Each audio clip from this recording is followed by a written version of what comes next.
Hey.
What is up, Cahir Club? Welcome back to another CahirLIVE live stream. How goes it? I hope everybody's had a wonderful, wonderful start to their week. It is Monday.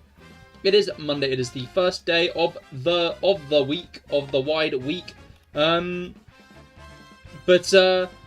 Jello, hello Felix, hello Brugger, hello SFA guy, I guess. What do you mean I dabbled in the dark arts and ended up with you? I forgot to change the stream title, I'm gonna be honest. Legends ZA Shiny Roulette. That's how you spell it. Yeah. Cool. There will be Gamba, just give me a moment, SFA. I didn't redo my Twitch tags today, which isn't smart. Sure, we'll go shiny hunt instead of shiny hunting today. We're gonna mix it up a bit. We're gonna have a bit of a difference, you know. We're gonna mix it. But anyway. I'll set up the Gamba over on Twitch for those who want to Gamba. Where is it? Here we are. Prediction. Start prediction. You know what? Will Cahir get the shiny today? It's as simple as. I'm like, yeah, you know what? 15 minutes start prediction. Okay. The prediction is being predicted. Why does YouTube get nothing? This is so cool to... Okay, YouTube gets a poll. YouTube gets a poll. So yeah, let me. Yeah, no, you guys get a little poll. Isn't that fun? Isn't that fun? Do you like your poll, YouTube? Do you like your poll?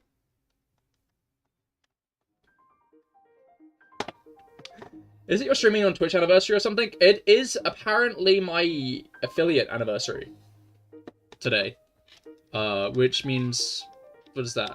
4 years ago today, I became an affiliate on Twitch, which is kind of whack.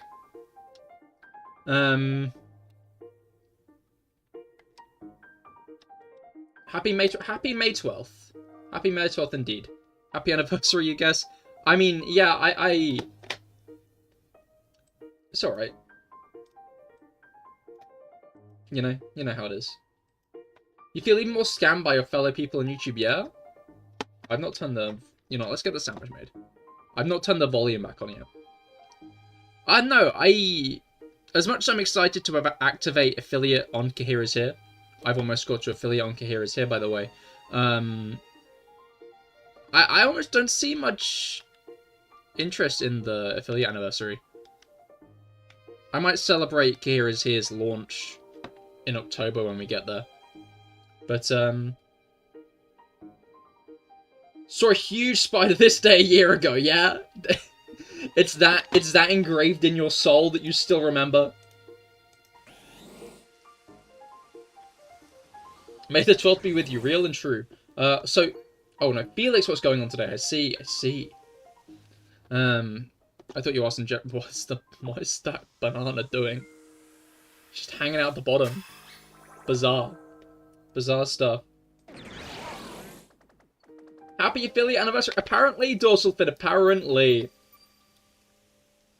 But hello, Finn, how goes it? I hope that your week has gone off to a good start. Wait, let me double check that I'm over the right box. So I have a bad feeling that I'm not. In which case I need to make sure I am. So the eggs go into the right box. The eggs would not go into the right box. That's devastating. Alright.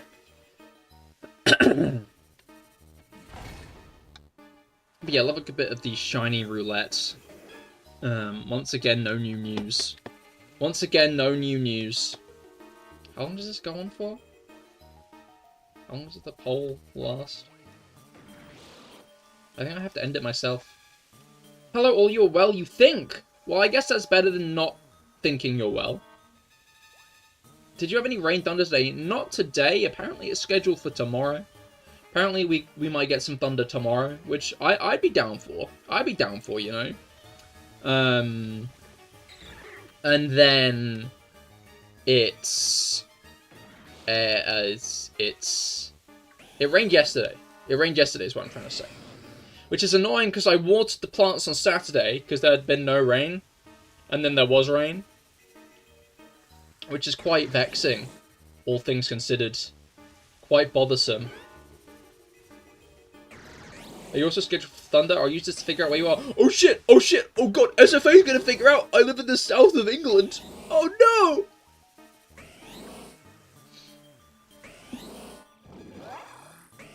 When will it rain here? Tomorrow. How many rain percent? I don't fucking know.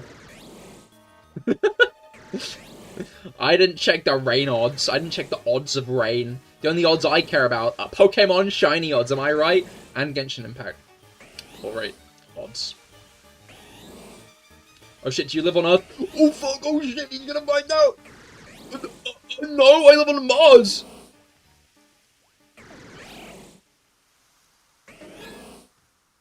You're swassing me now. No, he's figured out that I'm actually a little insect. He's figured out that I'm actually a little insect, and he's going to get the fly swasser and swats me out the sky. He's figured out that I'm the little fly in his house that buzzes around the... Buzzes around the...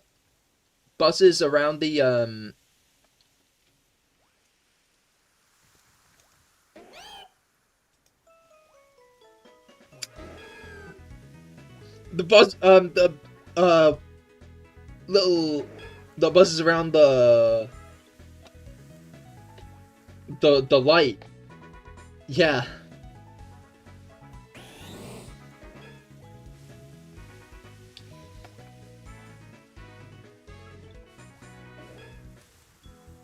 Let's see how many eggs we have.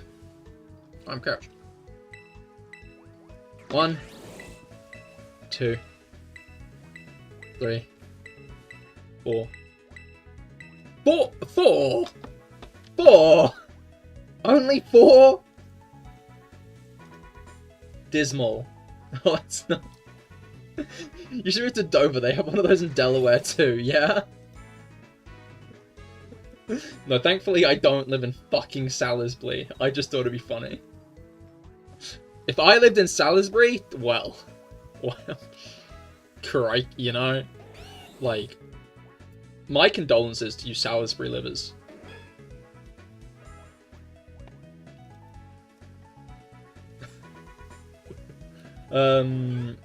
Crazy, I was crazy once. They put me in a flying room with flies. Yeah? Cahir lives in Sainsbury's? No! No, I live in Morrison's. The staff don't know I'm there. I thought you were an Aldi fan. You thought I was an oldie fan?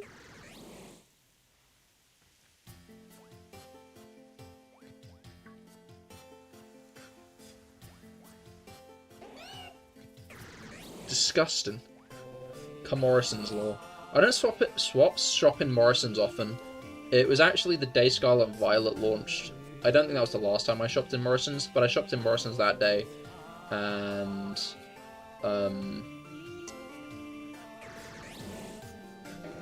I was late to stream. When I got to the station, as the train literally just left, I saw the train leave. And I watched it go. I was like, ah shit, how am I going to go back? So then I checked and there was a bus service leaving before the next train. So I got on the bus service. But the bus service dropped me off on the other side of my town. So I had to walk across town after getting dropped off.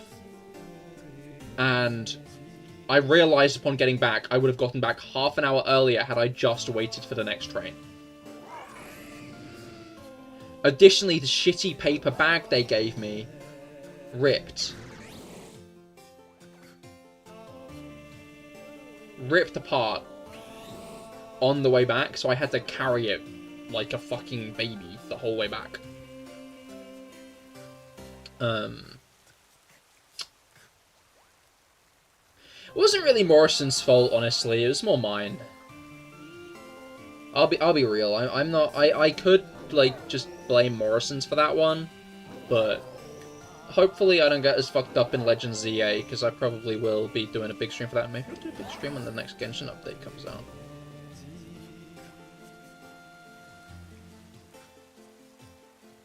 As in, like, the big update. Anyway, we can consider that later. That's not until, like, August. In August. But, crazy that SFA stands to get 20 channel points right now. I just find it very funny that SFA might lose 820 to Dorsalfin 1. But she's gonna get, SFA, however, is going to get 20 channel points out of, like, the arrangement. So why did you put 20 on Dorsalfin 1?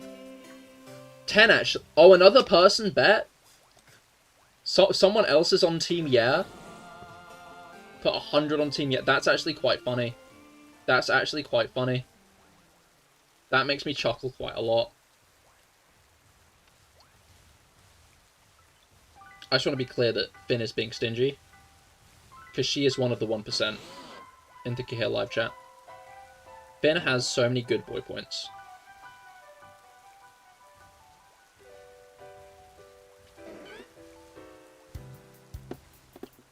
Five. 6. 7. 8. 9. 10. 11. 12. 13. 14. And that's very money worth. Yeah, you'll be happy with 10. It's crazy because last stream I was actually quite prepared. Because I didn't manage to get all the eggs before stream, but I managed to get a decent chunk of the eggs before stream. And this stream I'm really just fucking not prepared at all. I got up to my computer and was like, wait shit. Hadn't even released the Pokemon. I was doing that as stream was starting. I was releasing the Pokemon from last stream at the beginning of this stream, during the CahirLIVE official anthem. I guess it's more of a Cahir official anthem at this point, given that it's also on the Cahir is Here channel on Twitch TV, where I stream Genshin. Yeah.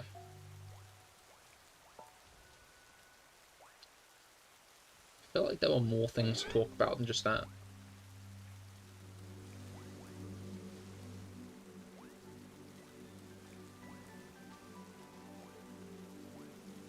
Oh well. What brainwave should I squeeze out of my eyes? I think that'd be funny if I could squeeze my brain out. Would that? Okay. I think this is the part where I realize I should have maybe made, like, notes for this stream or something. Because, like, that, I think that was maybe some of the most stream of consciousness I've done in a while, you know? Traveler, hello! You heard Gambrin had to check it out? Well, depends. I think that Twitch gambling is disabled in most countries. To get the channel points to gamble, you will have to follow me, though.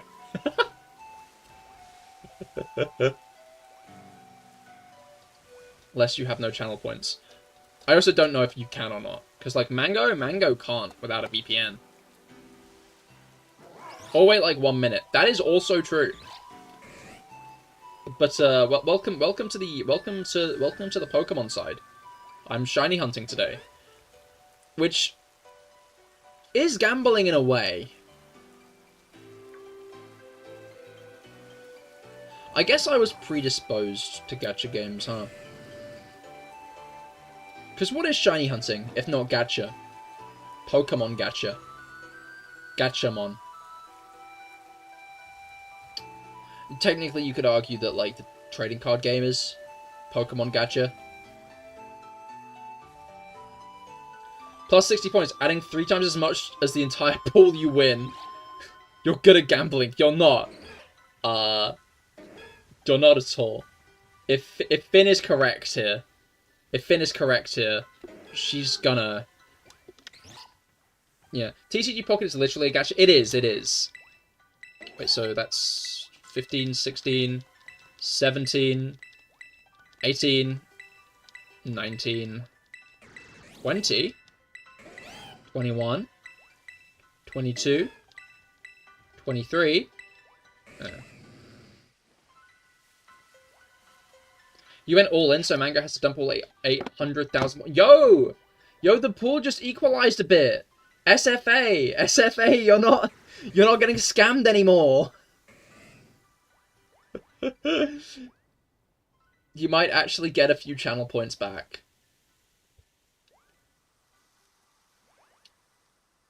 The world is beautiful. Hey, it's Rob. Rob was betting. Whoa, the pool's going up. It's going up increment by increment. Whoa, it's now almost equal. That's crazy. Traveler does not have 700 points, SFA. Hello, Rob. How goes it? I hope that your week has been going well so far. It's 1K now. The prize pool is bigger. You know, now that's ending, I'm gonna end the do you feel scammed poll on YouTube.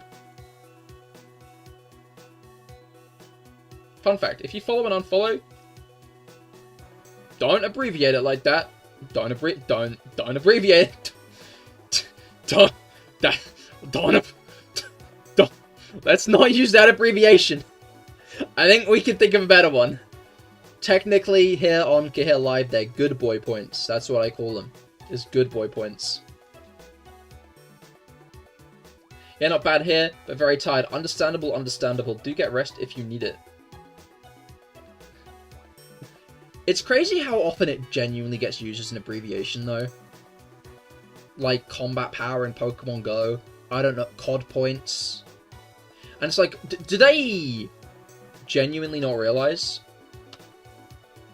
Oh, GBP, that's smart.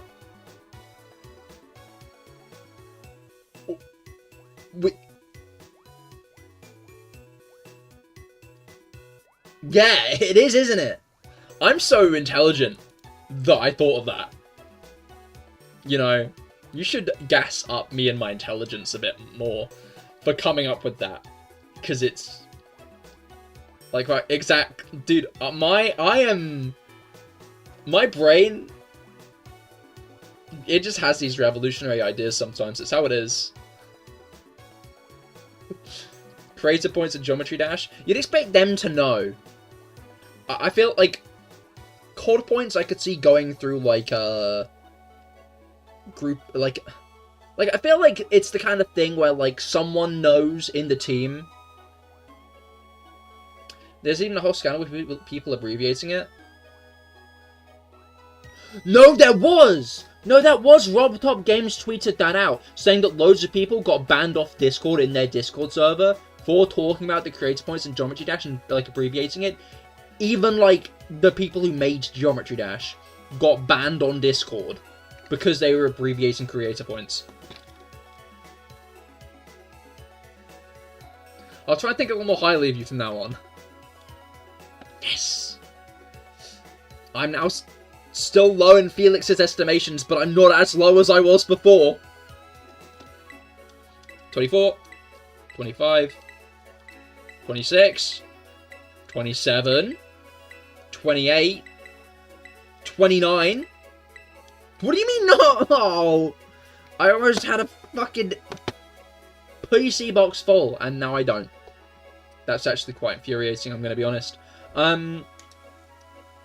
But yeah, like, that kind of thing definitely happens, because some people in the group know, but they don't want to be the person to stand up and be like, hey, actually, that stands for, like, it's like when there's, like, a mysterious penis. You have your points, but to get to gamble, you should have followed. You should have, if you followed, you would have gotten to gamble. It's as simple as. Unfortunately, I can't restart it without getting rid of it all. So.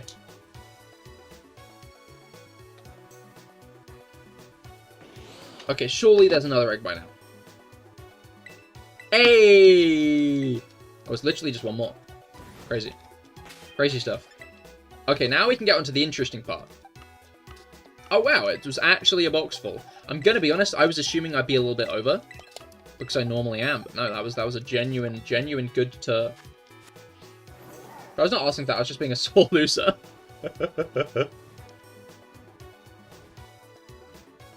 Alright. On with the hunt. On with the hunt. Alright. But,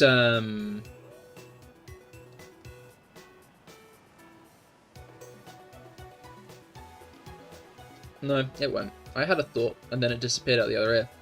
But that's just how it is. That's just how it is in these streams. You know how it is in these streams. When the thought comes in one ear, out the other. Out the other side. I think the main thing this weekend... ADHD. More or less. More or less. More or less. Literally. That's just the answer. Alright. It's funny, because I've been seeing people complaining about no ZA information recently. I think I might have offhandedly said I would have liked some last week, but to be fair, we're not going to get any news about Legends ZA until June, maybe August, I bet. Like, honestly, the amount of information we've got about ZA already... Okay, kind of not, right? Because obviously Legends ZA was announced last year, right? February last year. And then we got no news for a whole year about it, which was, to be clear, for people out of the know, Traveler is entirely unprecedented for Pokemon news.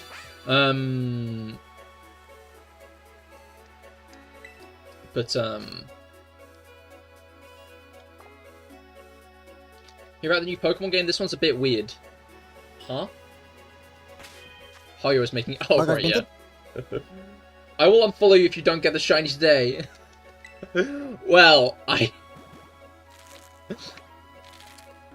Given that we're 500 encounters in, given that we are 500 whole encounters in, JK, I'd see. Well, welcome to this side of the Cahir Club. Welcome to the green side. Green CahirLIVE Pokemon Edition. Here, I'm live, rather than here. Wait, shit. Could have phrased that better.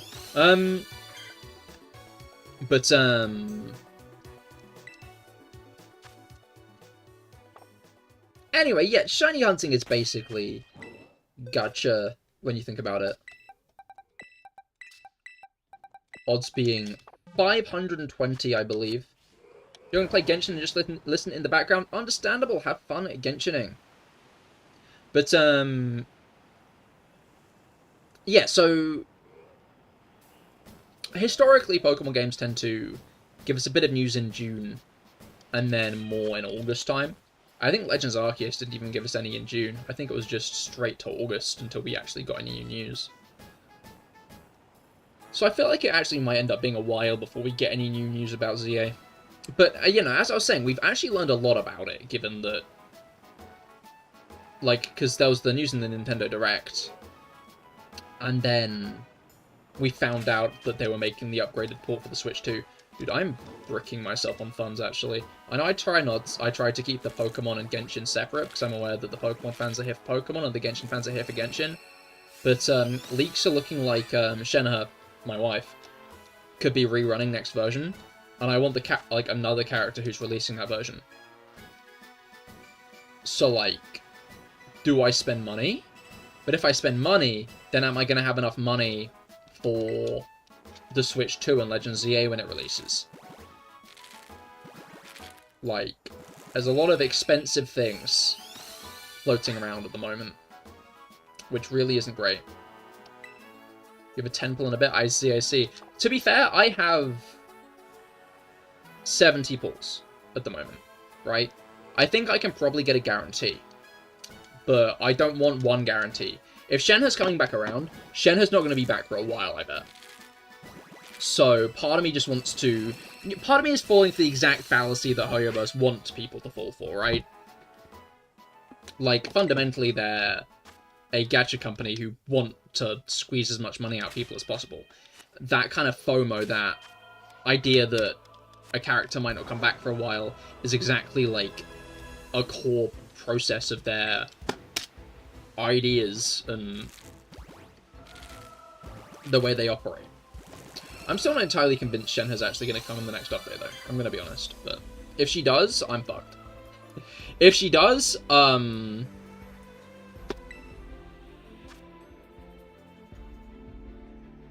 had an idea, but I'm going to suggest that on Cahir is here rather than here instead.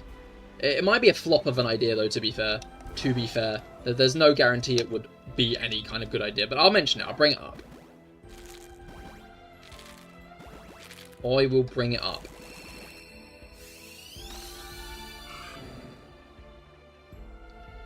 I was going to say it's nice that I don't have to, Affiliate Day subathon. Well, I wasn't going to do it on Affiliate Day specifically, SFA. I wasn't going to do it specifically on Affiliate Day. But,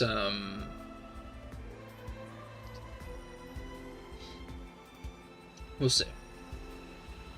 We will see. I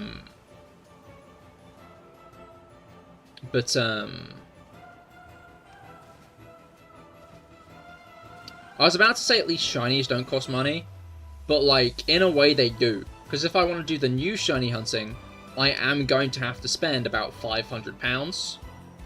Okay, I'm not going to have to spend £500. I should preface this with it's not going to cost £500, because Legends ZA is releasing on the first Switch.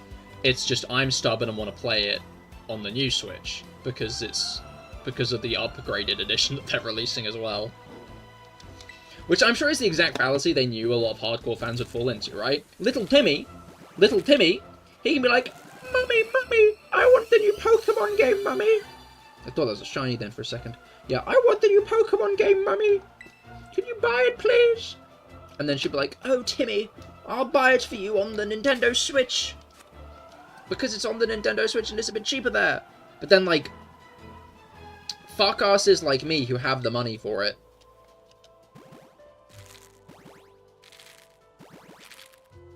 Who might not have the money for it, but, can just buy the Switch 2 and the new game because we're going to want to play the upgraded edition.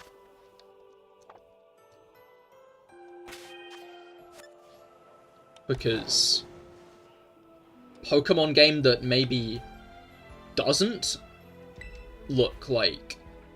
Okay, to be fair, the DLC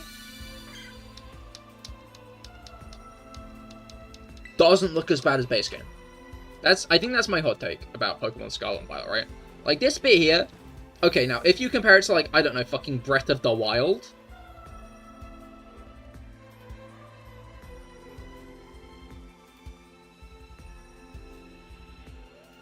Won't have the money for after the Room of Shenhe reon. That is exactly the words I was saying, Traveller. Hello, Mel! You a Seadra, yeah? But I'm doing a shiny roulette today for the Legend ZA starters. Trying to nab a shiny before the game comes out. But it's random. It's random which shiny I will get, because I'm reading all 3 of the starters in the same thing. You got an ad that used Uwu in it. For what? What ad did you get that used Uwu in it?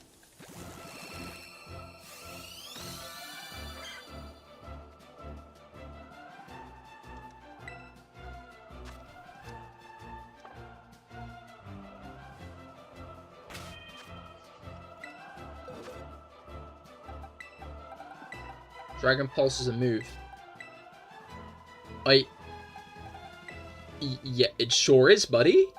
Huh? For a fucking Polish rip-off Kit Kat. Yeah? I was expecting it to be some kind of internet service. That's not the button I meant to press. Like...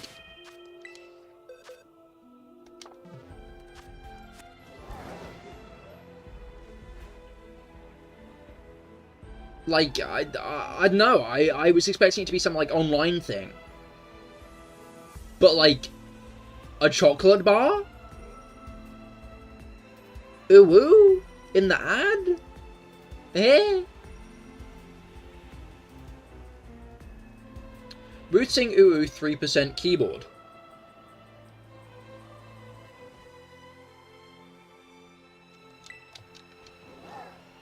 Why would you only want 3% of a keyboard? Most of the keys wouldn't be on that.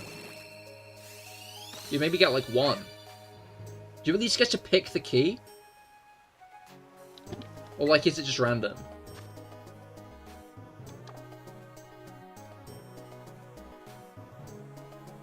Osu players. I guess you don't use as many keys for that. Dragon Pulse is the best move. Zap Cannon.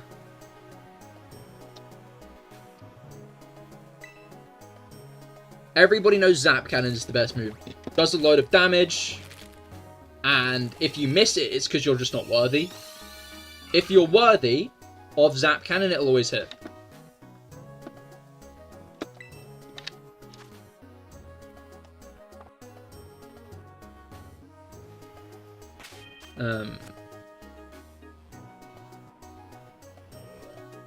In drivers, you can pick the keys. It's defaulted to X and Z.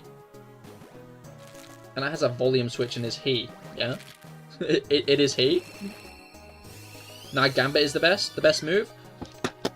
Traveler. Gamba and Zap Cannon are the same thing. I'm gonna keep it real with you.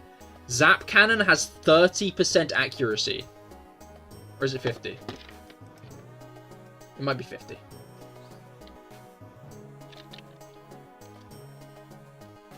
Yeah. Zap Cannon has 50% accuracy. It's a fucking coin flip. So like my Genshin crit rate, and I always crit. So I always hit Zap Cannon. It's just how it is. It's just how it is.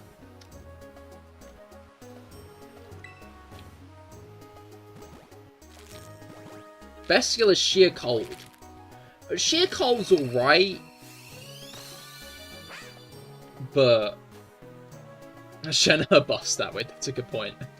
But I do have to concur that Zap Cannon is a go-to move. Zap Cannon is it's the best move in the game. It's the best move in the franchise.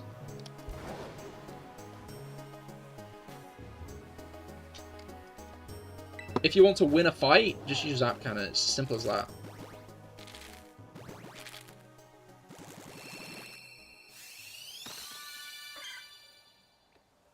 Simple as that.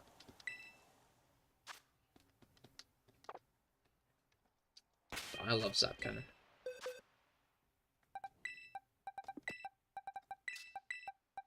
I always remember when I killed Ultra Necrozma with Zap Cannon. Oh, the next music started. Okay. Do. Was about to say that. It was a good moment. God tier moment. That's a thought. Does bouncing count as steps?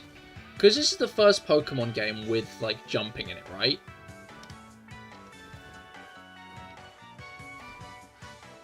So, like, if I do this, is that one step, or is that as far as the distance I've moved? Like, is an egg hatching based on the distance? Or...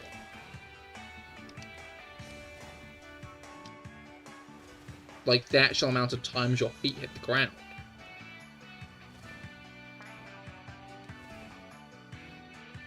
Like, I know there's glitches that involve you jumping just as the egg is about to hatch. But I feel like that's just after the egg, like, actually hatches rather than anything else.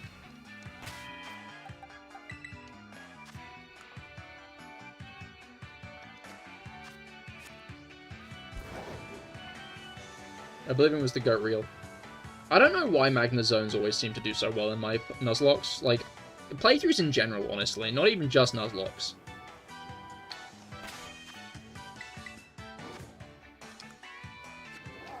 Mega Magna Zone.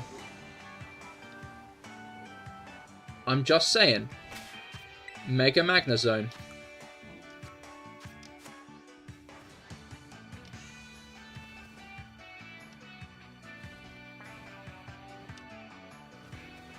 I think it deserves it, you know?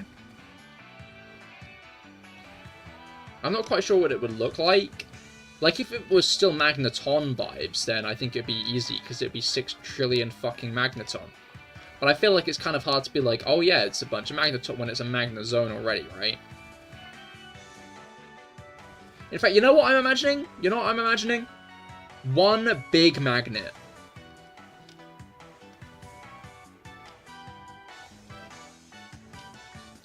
I think it's quite clear. I think it's quite clear that bouncing doesn't actually hatch an egg. I don't think bouncing counts. Hate to say it. Bouncing, I think, is irrelevant in egg hatching. Can we build a mon that one-taps a shiny Necrozma? I'm guessing you mean Ultra.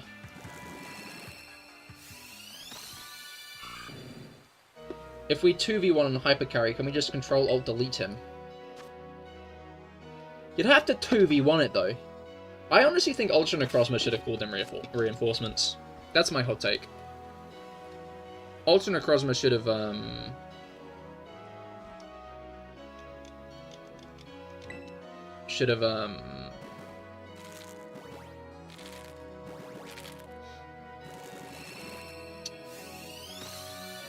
like, it could have been Ultra Beasts, you know?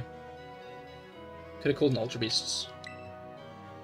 There's one Pokemon that destroys Ultra Necrozma. It's Zoroark. Yeah, but, Zoroark doesn't one-tap it, generally, does it?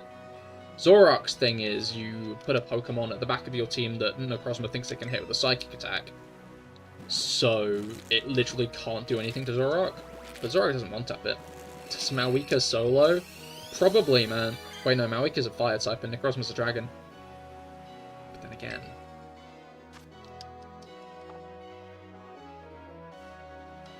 Can Swords... That's true, that's true. Swords Dance Night Slash. You might be cooking with that one. So yeah, I think Zoroark is the Pokemon with the best chance. Because I think a lot of other Pokemon would, you know, be fucking eviscerated before it could set up. Because it's a gnarly fight. Especially considering where you're meant to be, level-wise. Like, I think if you deliberately level yourself up a bunch, then you're gonna chill. Then you're gonna be chilling, right? Like, if you go in with, like, a level 100 Zoroark into that fight, then you win. But I think if you respect the fight's terms, then... Which I do think is kind of important in Pokemon. You can just level all your Pokemon up and eviscerate your opponents, or you could actually try for a proper fight.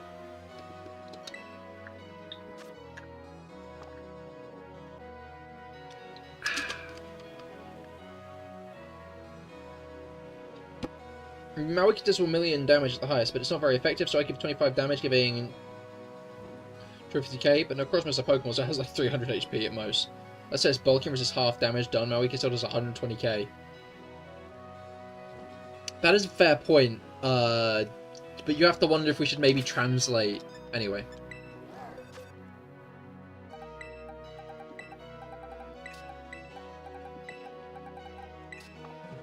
But,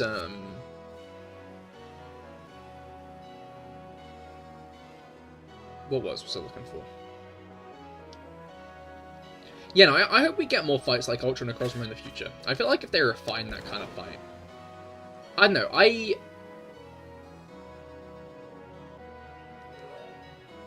Would you live getting a bite to the head even if you're a glowing devil goddess alien?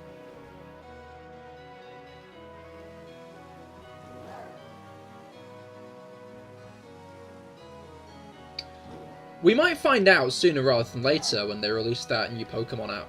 That Pokemon VGC app.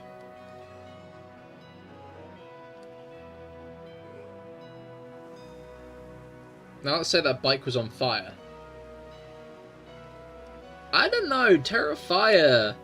I guess Terrafire Koraidon could be a bet, because it sets up Drought on its own. It sets up Sunny Day on its own, doesn't it? And then buffs itself, so it would be even more buffed with Drought on that case. So... But I think the issue is generally when you're choosing a Terra type, you want to figure out what types are like better for resisting. Would you live it if the bike was on fire? Necrozma strong against fire. Yeah. Yeah, so Necrozma would live that.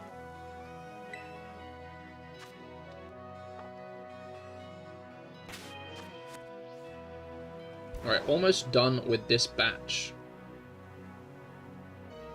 Oh no, she is. Sorry, I was just checking on the creature. Need to be dragon type, so no Roulette. Yeah, but his Hydro Pump's still Water Rub.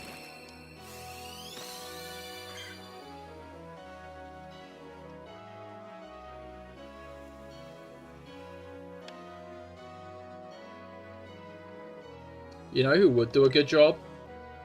Skirk.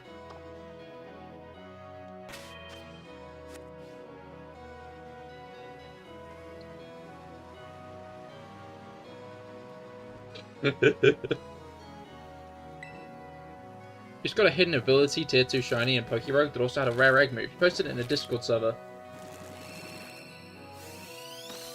Tier 2 shiny. Oh yeah, because Pokerogue has like more shinies than it doesn't. That's cool. Congratulations. That is very exciting. Well done, Brugger.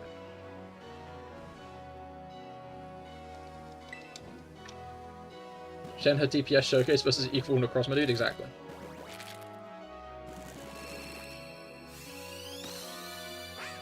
Alright.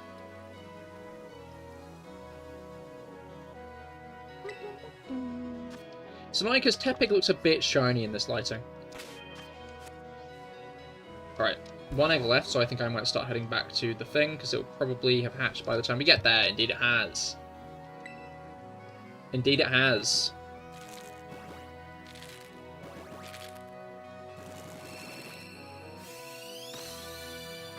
Right. If you melt with Shenhe and its Necrozma, do you get both the melt back bonus damage and red shred? What?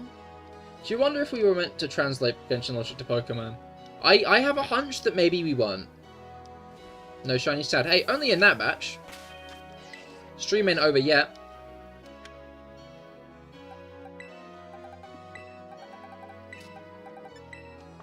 Again, shiny odds are 1 in 512, I believe.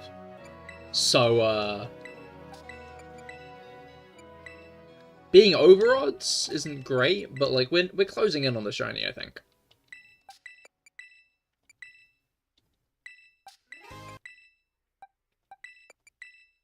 So we're at Pity. Not sure that's a thing in this, but...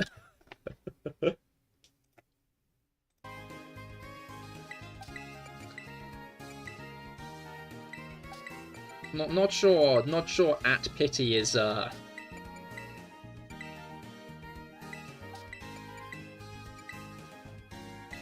would be funny if Pokemon added soft Pity for shinies. I don't think I need to make shiny hunting easier. No. I think Scarlet and Violet's shiny hunting is easy enough. I do hope they up the odds, if not in ZA next generation.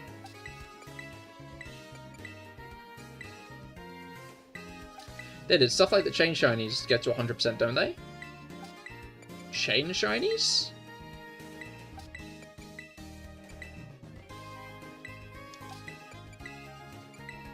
I don't think odds ever get to 100%. I think the lowest odds are... I can go and let's go.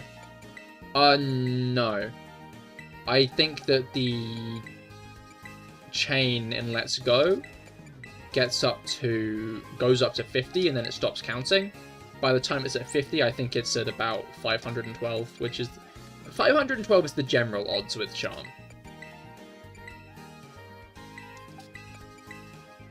I think in Scarlet and Violet with sandwiches and stuff, you can get the odds lower than that.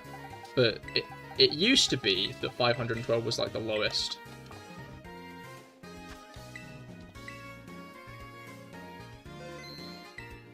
Pokemon, yeah?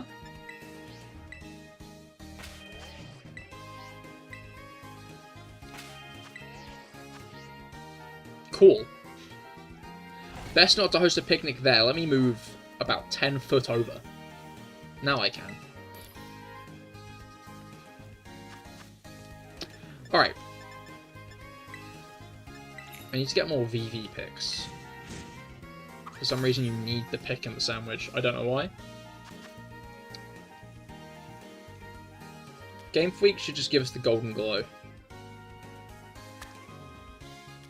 Where? The green plate has been reminding me of uranium.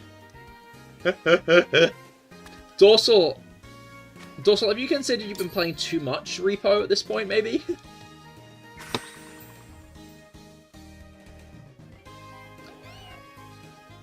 You see like a green plate and you're like, oh,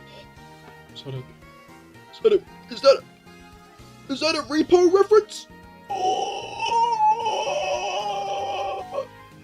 Love some radioactive food. I mean, like, the uranium plates in Repo, I don't think the uranium plates are real, but like, people did used to make like glasses and shit out of uranium. I keep on seeing videos on Instagram Reels that are like, hey, I found another uranium glass at this thrift store. Uranium ceramics glow in the dark. And they taste like chalk. Okay, what do you mean they taste like chalk? Who the fuck's eating uranium ceramics?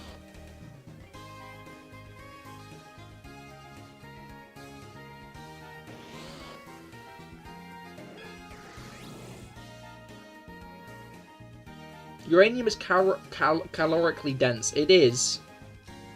Uranium glass made with very little uranium. Okay, I know. Don't eat it, though. It's still not something that's meant to be eaten. My issue isn't the radioactivity of it, to be clear. My issue is why does SFA know what it tastes like? It is a utensil. 1 gram can keep you going for years. So it's generally safe to keep it. Oh, yeah. It is still funny how people in the old days just, like, put whatever shit they could. Like, made stuff out of whatever shit they could. Like, lead? Sure. Lead glass? Lead glass? Oh, like a lead, like, mug? Oh, this makes you feel really fucking ill, actually. So we can use it when we want to throw up so we can eat more food. Genius. They were like, makeup is all fun and all, but what if we put mercury in it? At that point, those fuckers had to know that coming into contact with mercury killed you. There's no way in hell they were not aware of that, and they made it into makeup anyway.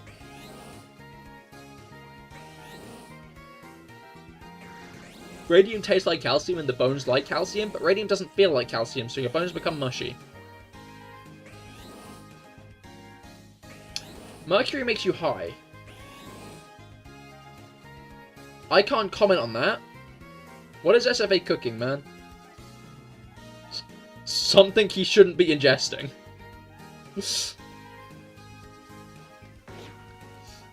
As it turns out, SFA's actual cooking skills are as good as his cooking skills in Genshin. The dishes he makes are cooked as well as his Genshin builds are. I know the secret to immortality.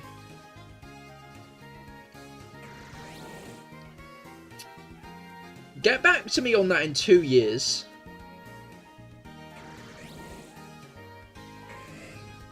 Radium steak with a glass of mercury served on your uranium plate, exactly. Call me a martyr of eternity, this character can't cook. You make a really good point, I didn't realise that's where you were going with that.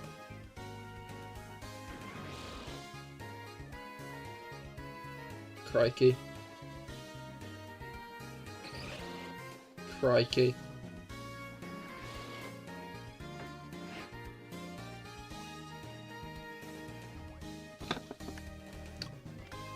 It's a shame, because I'm going to miss you, SFA.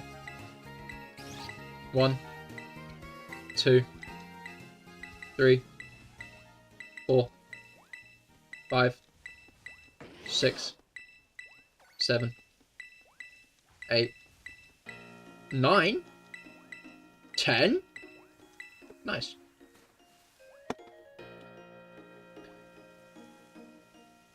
He is immoral in our hearts. He sure is. I have a curiosity for how metals taste, but unfortunately I can't taste shit, so I just research them. You can't... Is this actual SFA lore? That's my question. Is this genuine SFA lore? Immortal. I thought that was probably what you meant, but I like immoral in our hearts more. That's funnier to me.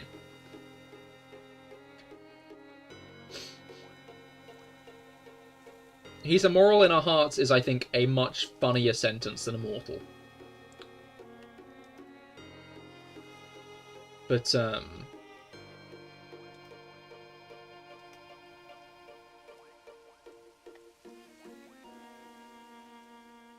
you've eaten plants made out of them. Paints. You've eaten paints made out of them. Don't know why my mind said plants there. Oh, wow. 54 minutes in. That's one. Yeah, I've been trying to broaden my cooking repertoire lately. I don't know, I feel like often I end up just doing like ready meals and shit for myself. And I just don't think that's... I mean, I know that's not good for me. I know that's not good for me. So, like... properly made myself a roast on Sunday. Okay, it wasn't a proper roast, but... I made myself a roast. Made myself some Yorkshire puddings. And then... I deliberately made too much batter. Because Yorkshire puddings... have the exact same recipe as pancakes.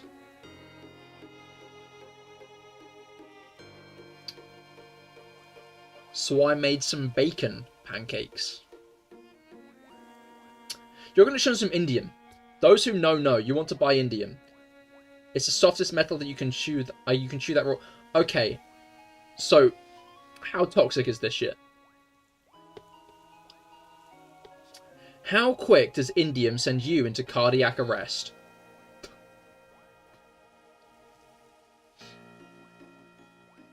Completely safe. Okay, so why was Traveler saying those who know, know? Vsauce 1, shoot it. Okay. It isn't, it's those who know as in those who know that it's entirely safe and edible. Well, maybe not edible, but soft enough to chew. Vsauce 1, shoot it? He does shit, man.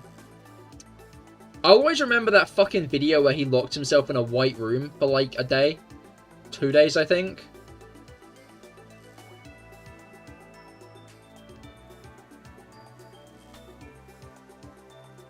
Like... To be fair, if I had that much money, and YouTube gave me more of it, I would do random bullshit like that as well.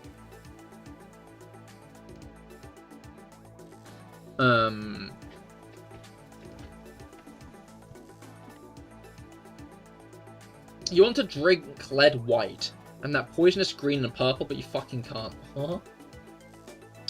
I just remember that vid where he ate silica gel packets. Dude, that got me into silica gel packets. I love a good silica gel packet, you know? 11, 12, 13, 14, 15, 16, 17, 18. Not in the UK. This isn't America. Silica tastes dry. It's rather absorbent. Silica.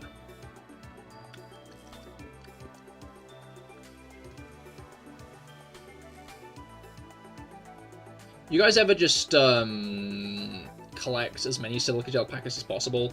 Specifically order big boxes of things off of Amazon so they come with silica gel packets, and then just empty them all into a bowl, put in a nice serving of milk.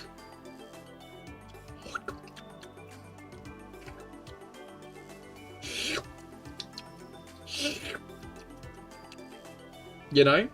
You understand what I'm putting down? You following? You following what I'm saying? I'm following what I'm saying. And what I'm saying is, silica gel. Silicerial! Dude.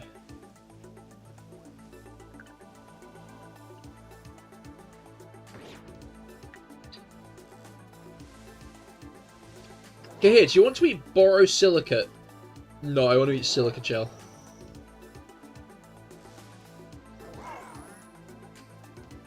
And then strain out the gel package with a strainer and you get dry milk. No, we're eating the silica gel. Oh, I know. I see what you're saying, actually. You're saying that the silica gel would absorb the milk. Nah, we're eating it all as one. Silicerial. You know?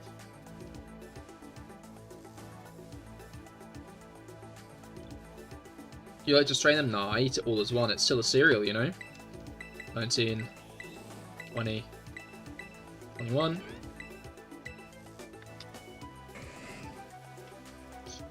Oh no, this is the edge. I was thinking that the edge would be like further away. Does your Scylla cereal ever get soggy? No, that's the point of it.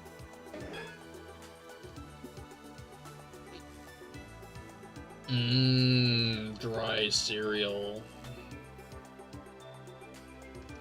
Anyway, if you want to eat dry milk, just eat condensed milk. Get a lollipop and eat it like sherbet.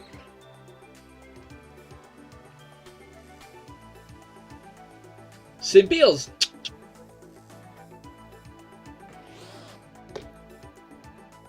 Simpiels! That's a fair point. As long as I get affiliate by the time, well, Skycore Shenhe rerun comes along. You know, I'll talk about that on. I'll talk about that on Wednesday. Dry milk is a very nice taste that must be savoured patiently. You, yeah? Is that like your cookbook? One day, I'll get Paul Hollywood to eat Scylla cereal. You know, the driest milk has to be raw calcium metal with a couple of protein and fats and stuff to be added. Yeah. At Roulette. Yeah.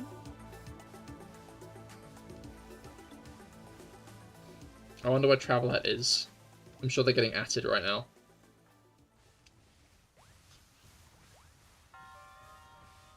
Alright. Ugh. Me when I'm yawning. That's still the beast on the bed.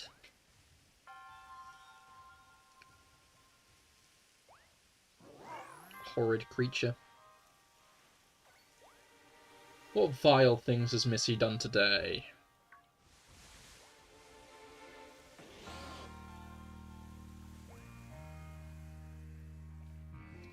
Last night, when I was putting the bins out, I came back in, and she was just stanced on the table.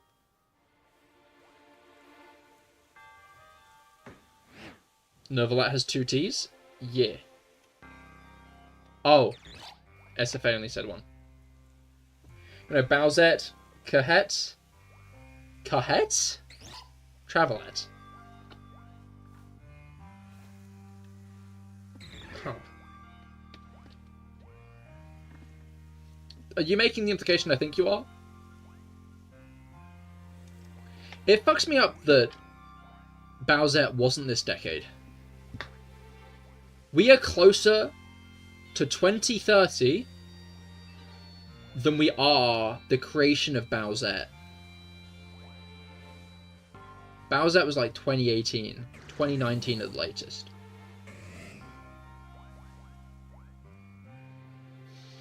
I'll always find Bowsette funny. In the sense that, like... Are you calling me Farzan about honorifics? No. I think you've taken what I've said and gone somewhere else with it.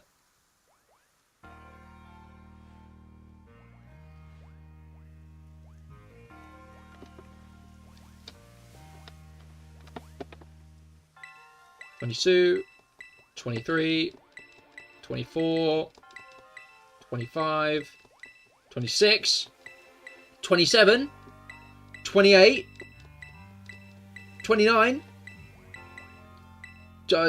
$30.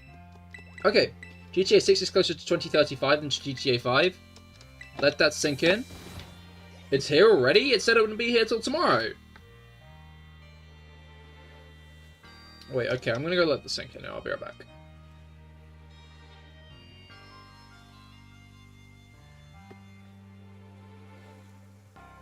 Okay, I let this sink in.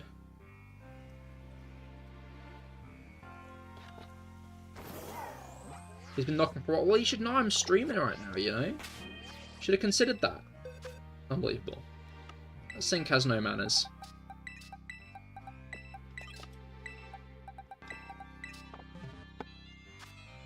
Sink. It must have been. It must have been. It is funny considering, like, the creep of the time it took to make video games. Because, like, the Elder Scrolls, Grand Theft Auto, and stuff like that, right? They made, like, multiple in, like, a decade. Like, a large chunk within, like, a decade. And now it's been, like, well over a decade since the last one released. And... okay, we're finally maybe getting GTA 6 next year. As long as it doesn't get delayed again. It'll be interesting to see what it is actually like as a game. Like, is it going to live up to expectations? I feel like GTA 6 is genuinely as hyped. Was like genuinely like one of the most hyped games. And like 1 year on the dot, yeah, they delayed it like the other day, didn't they? It's funny because people were making blank before GTA 6 jokes. And I was like, man, GTA 6 is right around the corner. It's releasing this year. So, like, you're saying all that, but, like, it's coming out soon, and then it's not. Then it's actually coming out next year instead. Not this year at all. Which... alright, man. Okay.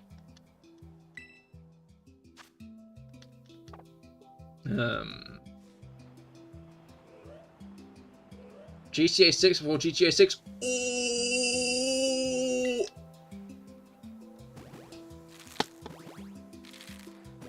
Stay safe so you don't die before GTA 6. if you think I'm gonna drop the 100 quid that game's gonna cost, like, GTA 6, like, people were complaining about, like, Mario Kart, right?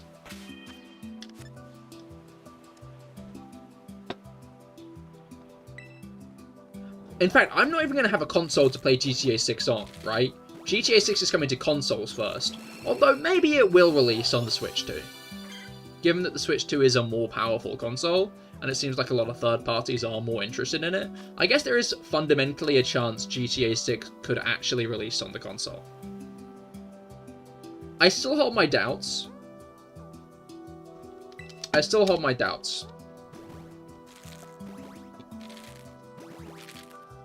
But yeah, like, GTA 6, I think, is some of the craziest expectations to live up to. Like, I'm going to be really interested to see how GTA 6 is received. Because, like, AAA games haven't been in the best state lately. Like,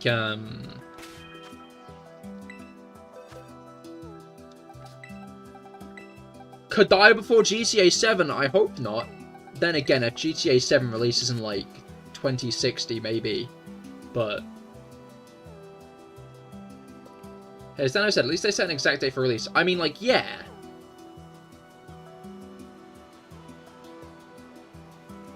like it suggests to me that maybe even this is like a Tears of the Kingdom situation, and it wouldn't surprise me if it was, because Tears of the Kingdom was finished, like Legend of Zelda Tears of the Kingdom was finished a whole year before they released it, basically, and they spent that final year crushing all the remaining bugs and making sure its, like, physics systems and stuff worked well.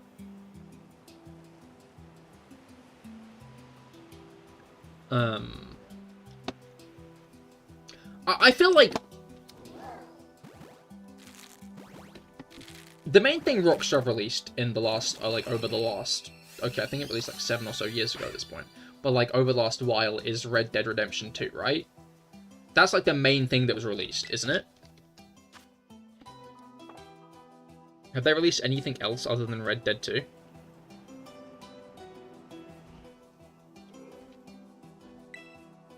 Am I like missing something? I might be. I'm not that familiar with Rockstar as a company.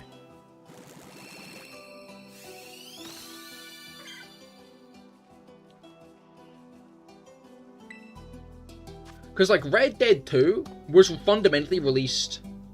Red Dead Redemption, exactly. Like, Red Dead 2 was fundamentally released during, like, the era where AAA games started to lose their prestige, because companies were, like, fundamentally losing themselves in the scope creep and cost creep of game development, right? Because that's where shit like Cyberpunk 2077 went wrong. And where a lot of AAA games go wrong these days is because games cost a lot to produce, and they're always trying to be like as big and good and expensive as possible, which means that they end up getting a bit too big for their britches and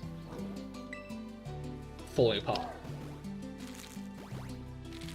Case in point, actually.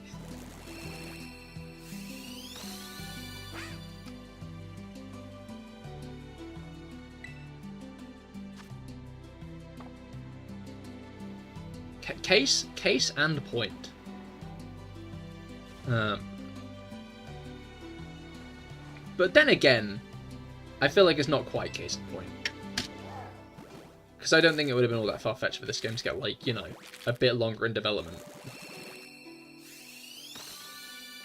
But they didn't give it that, so. Minecraft, oh, Red Bed Nation?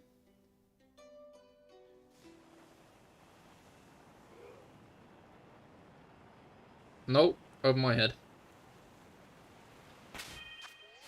Oh, no, that's full.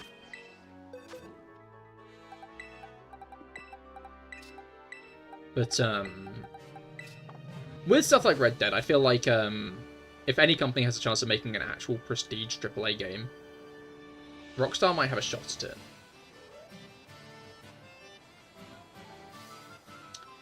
Like, Bethesda?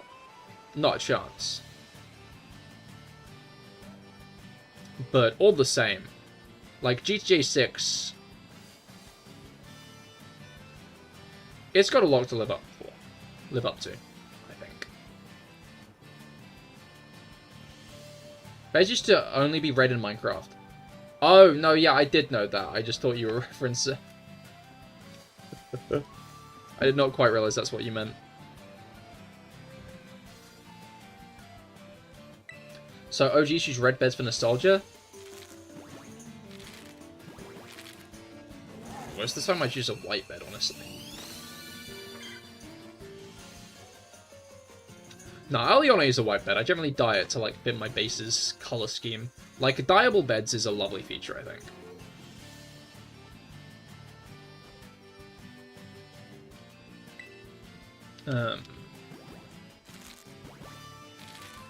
It's like one of those small features that I think goes a long way.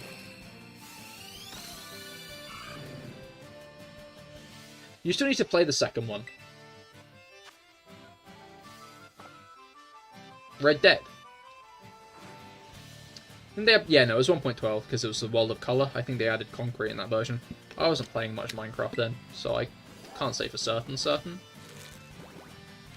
But,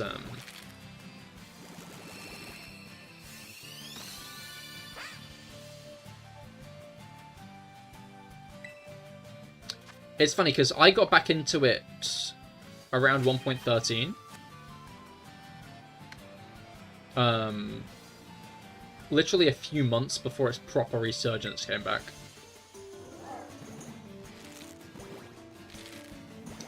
You started 1.15. I see. I think I started 1.2.5. If I'm not mistaken. It was the jungle update. I joined just after they'd added jungles. And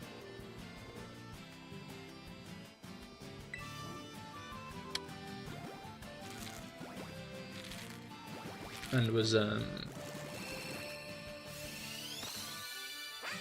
played for a bit, became known as like the Minecraft guy in my class, and then I started falling off of it because I got more back into Pokemon again. Obviously I already built a reputation myself, so I was still the Minecraft guy in my class.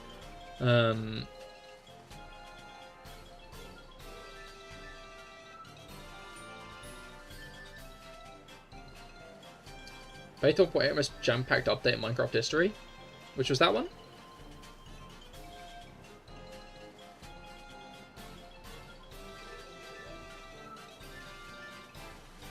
But,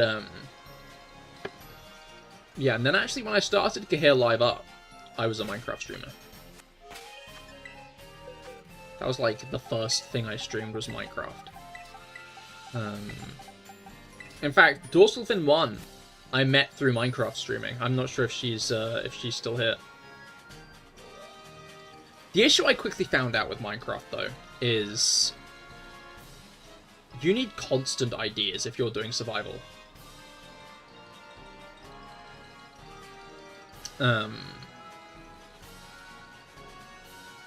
If you're doing like survival Minecraft servers, you need a constant flow of ideas of like the bases you're going to build and stuff. And basically every Minecraft server we started, I had less and less motivation to actually like play and build. So in the end I switched to Pokemon because it was a bit easier. And obviously now I've also gone into Genshin. But like you definitely need like that creativity, and I feel like I'm a pretty creative person. I feel like I can be a pretty creative person, and I enjoy a good Minecraft phase. But I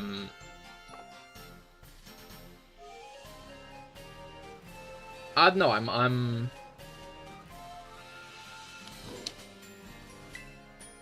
I still think the best Minecraft server I've been a part of. One of the best. There are a few contenders, but one, the main one that comes to mind is SM Penis, which was Dorsalfin1's Minecraft server, viewer Minecraft server that she used to run. Where basically me and her were in creative mode and we just fucked with people. People joined the server and we just fucked with them. I made it so that zombies always had speed. I put a button somewhere in the world that would make all the creepers invisible.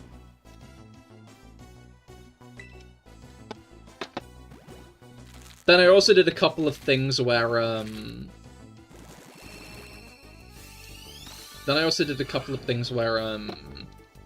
there was like bedrock boxes with buttons on them, and when people pressed the button, it teleported them inside the box.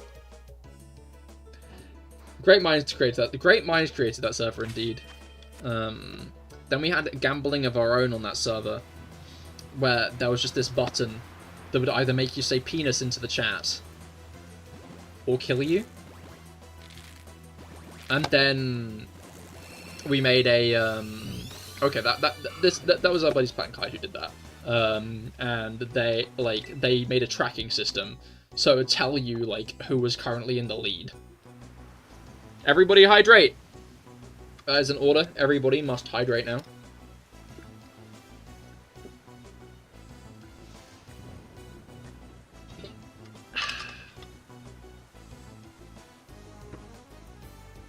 Hydration be important. So you better get hydrating, or I'll see you later.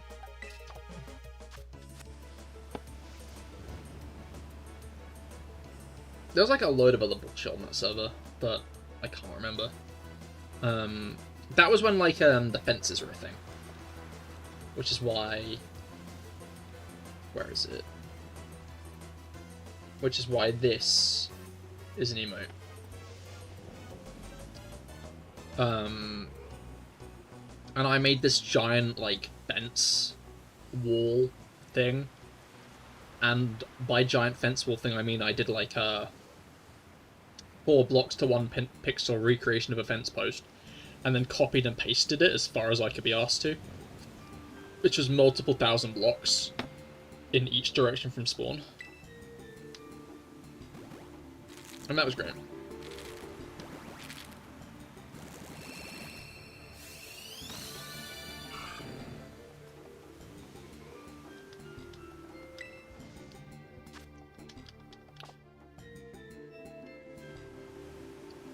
Servers like that I find funny. Honestly, like...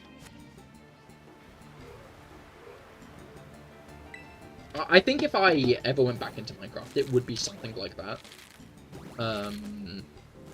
Like a... putting people in a situation type thing, and I can just watch them in it. Like ants in an ant farm.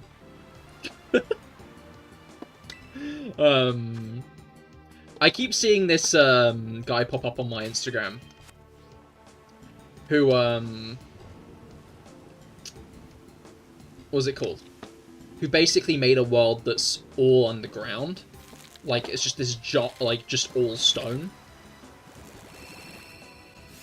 I think there are like random ores you can find around, but like it's in specific patches where they are. So, like, literally is an ant farm, more or less. As he just watches them all tunnel and make societies and civilizations and all that bullshit.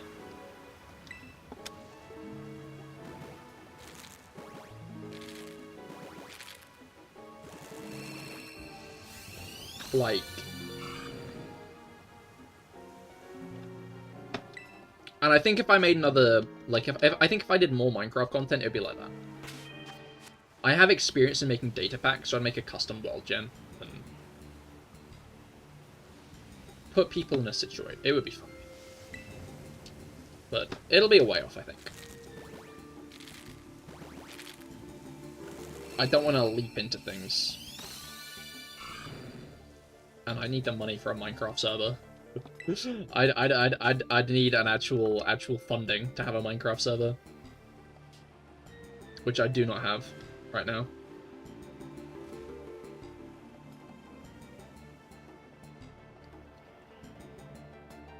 But, maybe one day. Like, I always found, like, RTGame. Hey! Oh! Pokefib! Pokefib raid, hello! Thank you, thank you! Welcome, Pokefib readers. Wait, let me shout out. Let me just double check the spelling. Don't want to shout out the wrong person. Oh, it says raider. It says raider. So it's fine. Boom! Shouts out. Hello, Jacob420. Hello, Starboy K. How goes it? How goes it? I hope you've both been well. What were you playing, Pokefib? What were you playing? I do have a guess. I do have a potential assumption. I also thought I might be getting a shiny Tepig today, maybe. Hello, CS Shrubs. How goes it? I'm stuck on your Swinub. Pokemon Sword and Shield, you got a shiny Yamper. Oh, nice. Congratulations. That's very exciting. You love to hear it. Hopefully, could you spare a bit of that shiny luck? Could you spare a bit of luck? I'm 6. Oh, thank you, Jacob, for following. Thank you. Welcome to the Cahir Club. But yeah, I'm CahirLIVE. I stream Pokemon twice a week. Mondays and Fridays. Fridays I do raids and such. But today on Monday is my shiny hunting day. Right now, I'm doing a shiny roulette. Where basically, in the picnic... Oh, thank you, Starboy K, for following. Welcome to the Cahir Club. But yeah, basically, I get a picnic. And put in a bunch of Pokemon I want to get a shiny of. And put them in with a Ditto. And then the eggs are random. Then the eggs are entirely random. And I don't know what I'm going to get. So this could be either Chikorita, Totodile, or Tepig. And it is Chikorita. So there is a 1 in 3 chance of me getting a shiny Tepig. Which I have a hunch, Pokefib, that might be what you're interested in, judging by your profile picture. It's like Pokemon Heart Gold, Soul Silver shiny hunting. Starter shiny hunting. It is! I never considered it like that. Better odds. 512 instead of 8,000. Hopefully you get shiny Tepig. We'll see.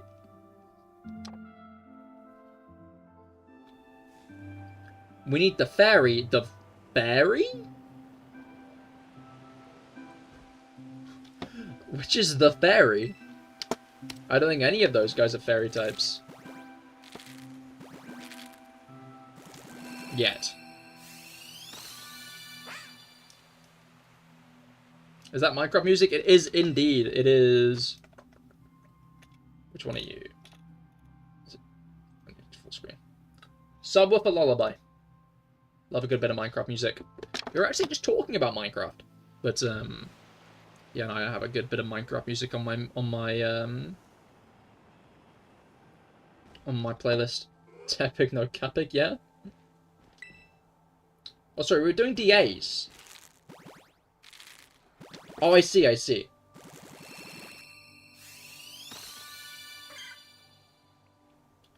Once again, weird lighting makes me think for a moment that a Pokemon is shiny, and it just is not.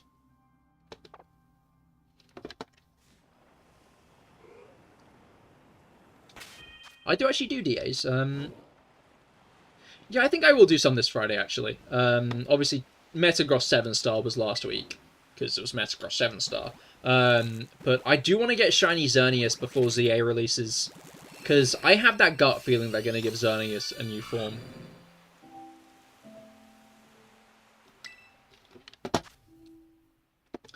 Like, surely. Oh, I've been doing a bad job at keeping up counting today. Alright, let's get this lot released, and then we can hop on over to the next batch. Oh, not hop on over to it. Get on breeding the next batch. But, yeah, what's your mark for Dynamax Adventures at the moment, then? Again, yeah, mine is Xerneas. I might do Yveltal later. Maybe. I don't know. I know a lot of people are a big fan of the Bacon Bird, but it just doesn't do it for me.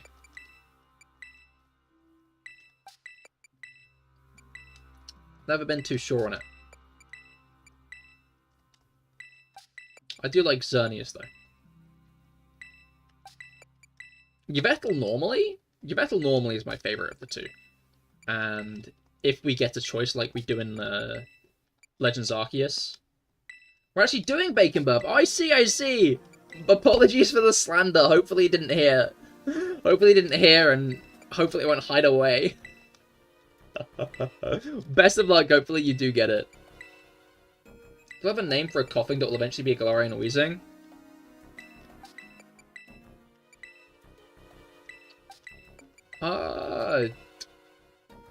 What's his name? Thomas the Tank Engine. Topham Hat.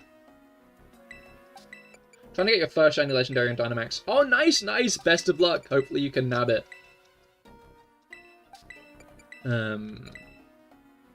Yveltal's probably a pretty good one, to be fair, given that ZA is coming out soon. Because you'll, again, be able to get access to a potential new form if it gets one. I would expect it would. It's a girl? Then Dame Topham Hat.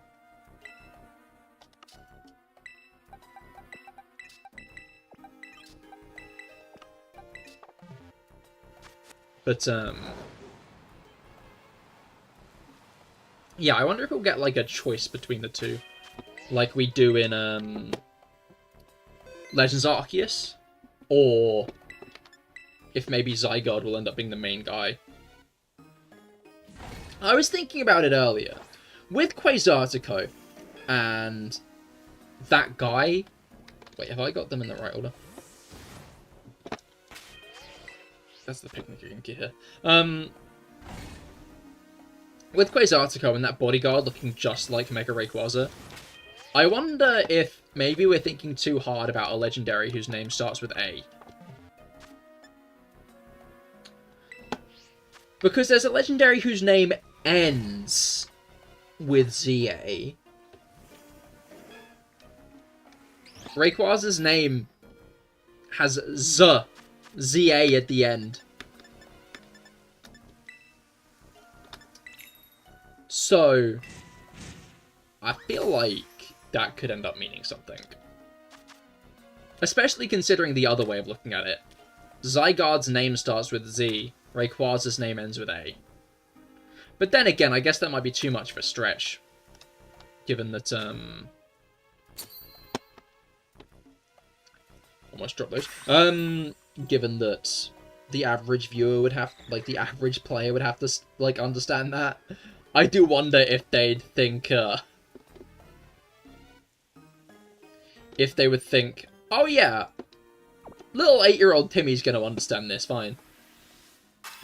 Which I guess is probably a thought you have to have when crafting a Pokemon story, right? Is like, odds are, little Timmy won't read it.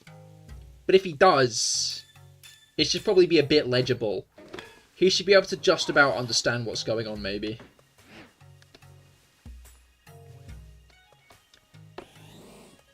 Hell, you could say that you should understand what's going on through context clues.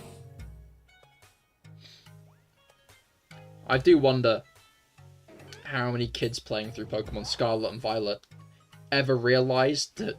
I guess you kind of have to realise that Sada and Shiro are AIs. But... or, like, robots. But then again, there's probably that, like, one kid out there who thought it was a fucking Pibby glitch.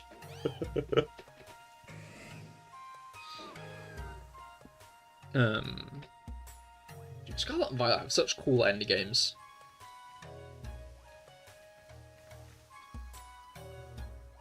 Like, going into Area Zero, like, it genuinely feels like a Xenoblade game or some shit. It's really cool. I hope ZA has some cool shit going on like that. I'm hoping that we get the catacombs. That's what I'm hoping. Because I think, like, catacombs underneath Lumio City would be the perfect place for, like, the climax to take place, right? Surely? Then again, I guess maybe the climax should take place elsewhere in the city. Like... Of course Scarlet and Violet's endgame is going to take place in Area Zero. You see Miraidon and Koraidon come out of it at the beginning. And it's like this fabled area at the center of the region, visible from, like, all over it.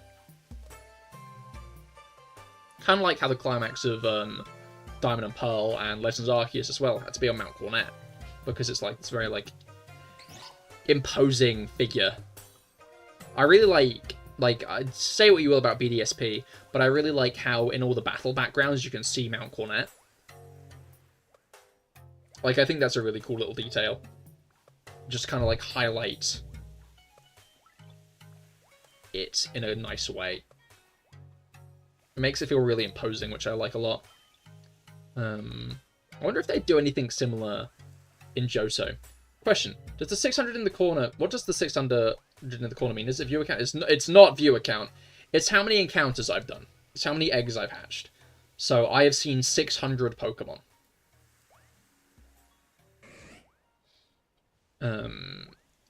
During this hunt.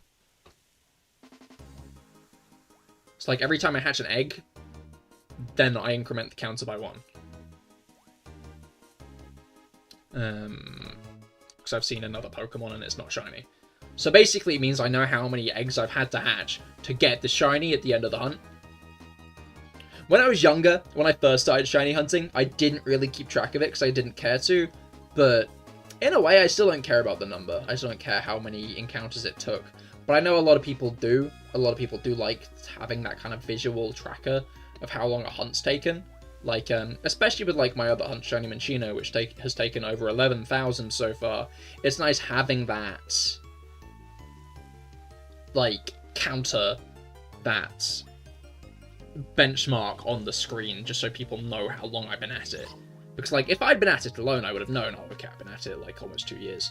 I don't think it's even almost at this point. I think it just is 2 years. I'd like, no, okay, I've been at this 2 years. But, with the number there, yeah. Alright, how many eggs? So we already have 1, 2, 3, 4, 5. We do love big number. You don't love big number when that number is 80 pity in Genshin, do you? It's kind of like that. Anyway, I'm going to go to the toilet quick. I'll be right back in 1 moment. Once I'm back, I'll be continuing on with the shiny hunt. So do be sure to stay tuned, because I will be right back.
jumping back in straight into like the proper crux of the music, which I enjoy quite a lot. You like the model I have? Thank you, Starboy. That's really kind. All the credits to the people who helped made it. Are down below. Where's the Lovelies? Is TTS a redeem? It is with bits. Bits is TTS. Grilled Cheese Man, hello, welcome back. How goes it? I hope that your week has been going well. We've gotten off to a good start. I'm continuing on with the shiny roulette today. Right, so that is 7, 8, 9, 10, 11, 12, 13, 14, 15. No. Okay. We're climbing up to the next batch. Alright.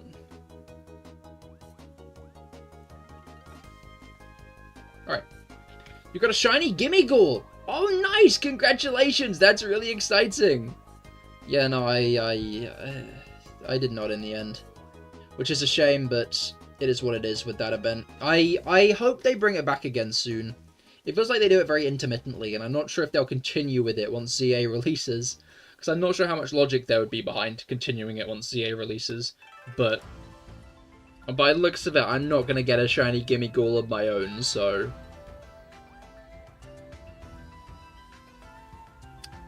Pain.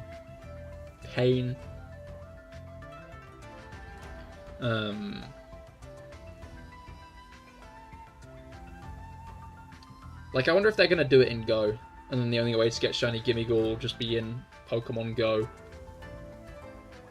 It's the only way to get shiny Meltan, so...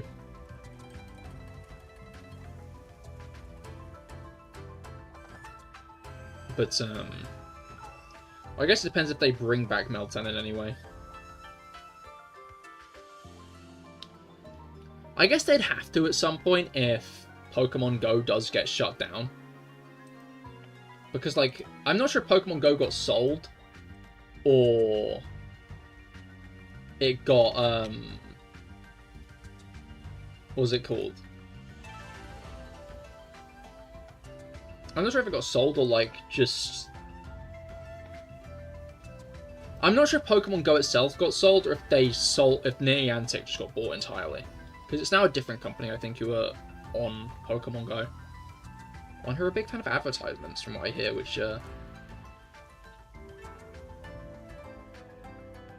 dropped Go a while ago, though. I played it intermittently throughout, like, 2020 and 2021 during, like, lockdowns to just get some walking in. Motivate me to take a walk, like, oh, I can catch some Pokemon. Like, I bet Paradox... I guess maybe not. It depends how much people actually walked in that era. But, I wonder if, like, Go usage went up or down during that time. Given that people couldn't go to, like, big places to play the game, but, like, if you go on, like, a walk, you might find a few Pokemon in it. I think the last time I properly played it was, like, back in 2018 or 19. I remember we went on, like, a school trip. Well, it was a college trip at that. It was a school trip, man.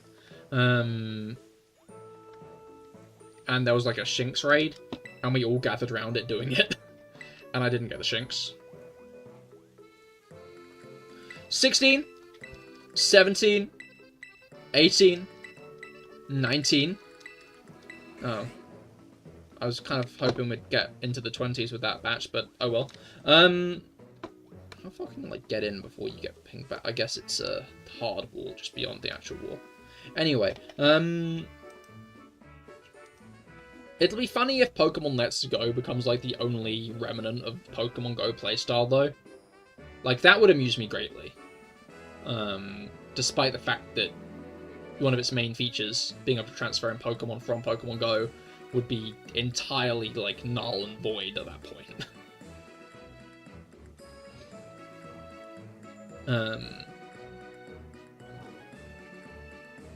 But, do do do do do do do do do dum dum dum.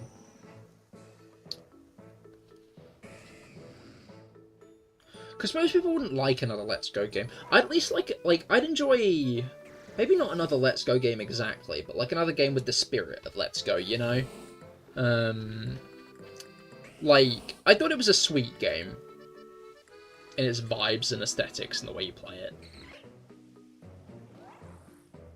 Not in, like, groundbreaking, but, like, a quaint experience at the least. Which I did enjoy. But, I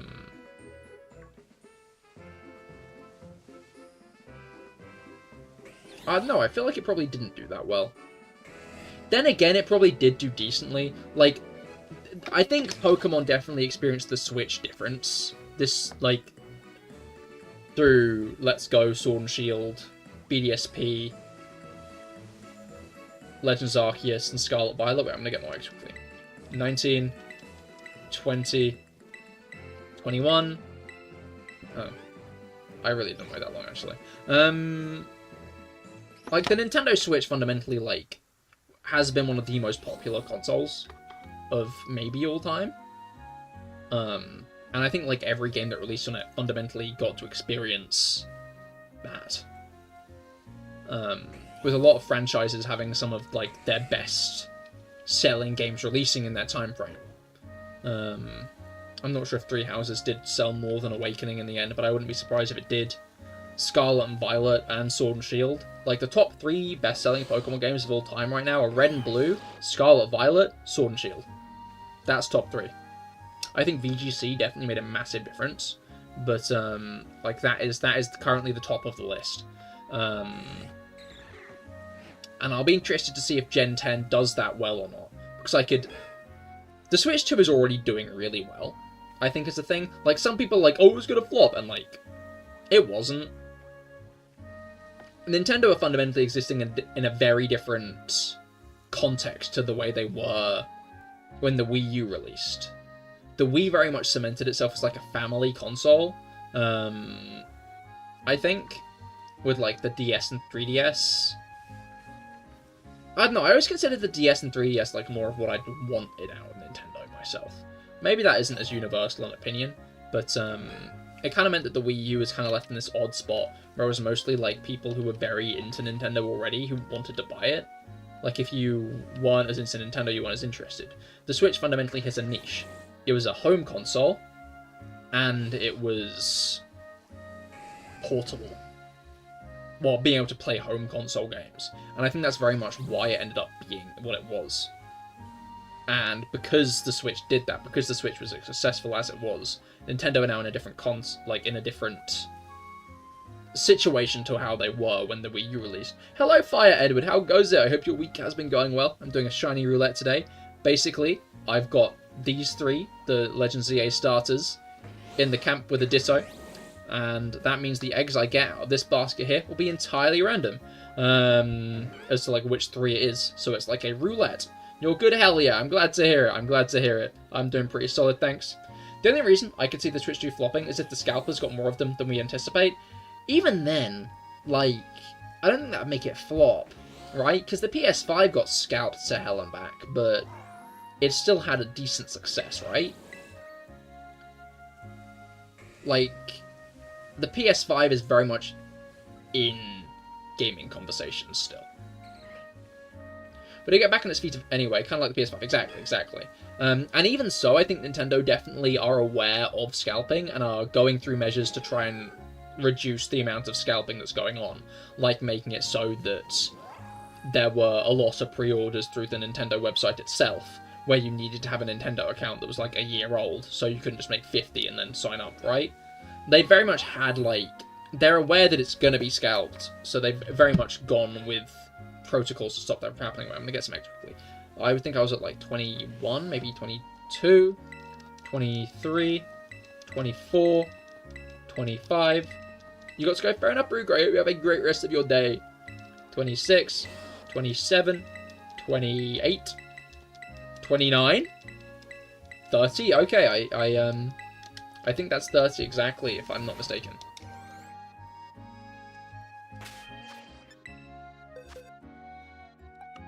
It is. Okay.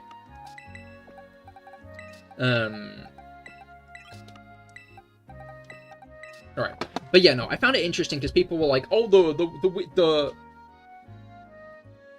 Sorry, I dropped fidget ring. Which obviously I need, otherwise I'm going to zone out. I say as if I don't zone out with it or without it. But, like... I think Nintendo have very much cemented themselves as... not just, like... And I think part of it is fundamental nostalgia. A lot of, like, millennials and Gen Z are fundamentally nostalgic for Nintendo and Nintendo properties.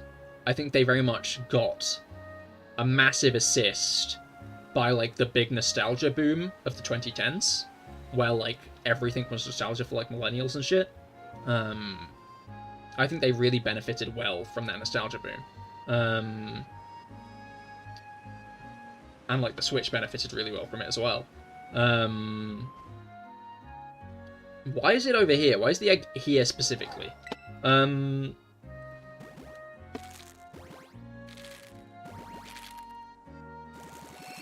like, say what you want about Nintendo, but it wasn't going to fail. The Switch 2 wasn't going to fail. And if you thought it was going to fail, then you've deluded yourself. Simple as. Nintendo's got a very, like, hardcore fan base at this point. And additionally, out of, like, there is still good stuff on the PS5. But, like, outside of, like, ironically, Pokemon, I feel like over the past few years, Nintendo very much cemented themselves as one of the last, like, developers that are willing to put the time and effort into a game that is needed. And not try to just make the money printing machine. I feel like their ethics in terms of, like, the view on making video games as a profit is very much shown by the fact that they seem to be one of the very few big game studios that doesn't lay off all their fucking employees every 2 months. And ironically enough, I do think that has helped their public image.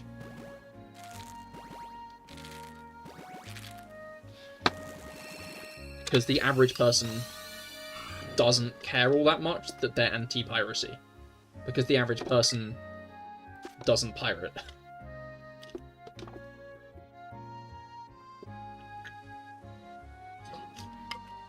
The average person won't even realise that there was some highly anticipated fan game that got shut down. That's very much like an online thing. So as much as, like, that very much is the main issue with Nintendo, like, the casual consumer isn't gonna know that. Or the casual consumer is going to be aware when, like, a game is buggy as hell.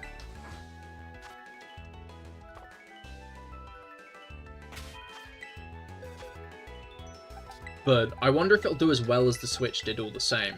Because we're very much entering a less, like, economically stable time, where a lot of people don't really have as much money to spend on luxuries. Ironically enough, you can kind of tell that from the iPhone. The iPhone 16 has been, like... I remember getting a call from my dad being like, hey, I'm buying the iPhone 16 because it's really cheap. I think it was like 600 quid.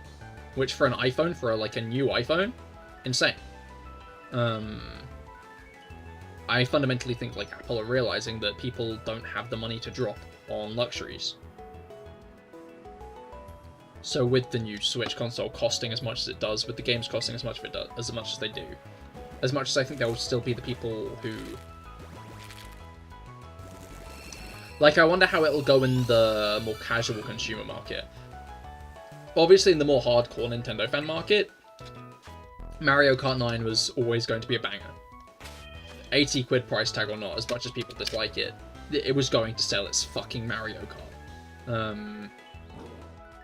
I feel like gamers are generally very good at complaining their asses off at something when they were already going to buy it, And if they don't buy it, it's because they were never going to buy it. You know?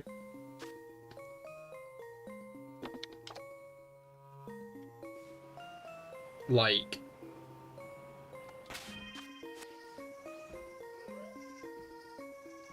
yeah.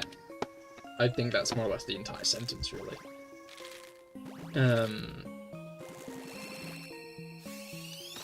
But it still makes me wonder how it's going to go in, like, a more average consumer market. But by the same token, it's fucking Mario Kart. Like, at the least, it's still going to do well. I'm just interested to see how well Donkey Kong is going to do, right? Because Donkey Kong is a very, like, a bold choice for the, like, first main actual game on the console. I guess Mario Kart World kind of is, and that's the thing that interests me about Mario Kart World. Not in, like, a good way. Is it very much seems like they're trying to make more of an actual game out of it, being like, you can go, it's an open world Mario Kart game, and it's like, did we need that? Did we need an open world Mario Kart game? Like,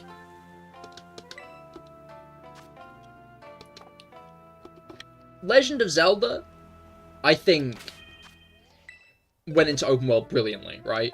Breath of the Wild and Tears of the Kingdom are some of my favourite games of all time. Pokemon, I think, being open world makes sense. I hope Game Freak find their footing. I hope Game Freak actually make a... ZA is, in a way, it's not open world, but it's like seemingly a seamless environment, right? Is that open world? Like, is Spider-Man PS4 open world? Is it open world? Point is, I hope they find their footing with it, but Pokemon makes sense to me. But I feel like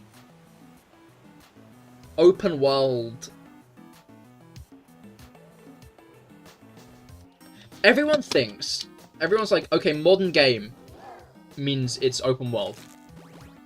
Okay, we got a modern game, so it's going to be an open world game. It's a weird conflation. Like, open world is low key the FPS of the 20s. Maybe even the late 10s.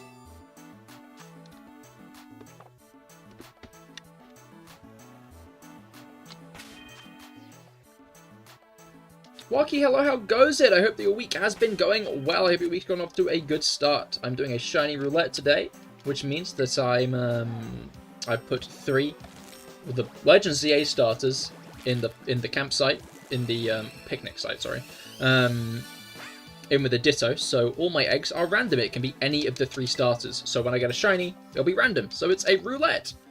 But yeah, I hope your week's gone off to a good start. You caught any shinies lately?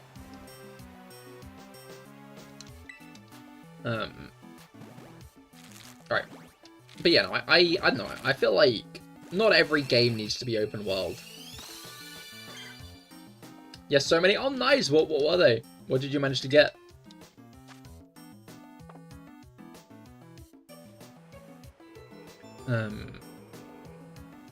I will say that my one gripe with Pokemon's transition to open world, other than the obvious, is Pokemon now being visible in the overworld. It makes me worry that outbreaks are going to be the only shiny hunting method we get from now on.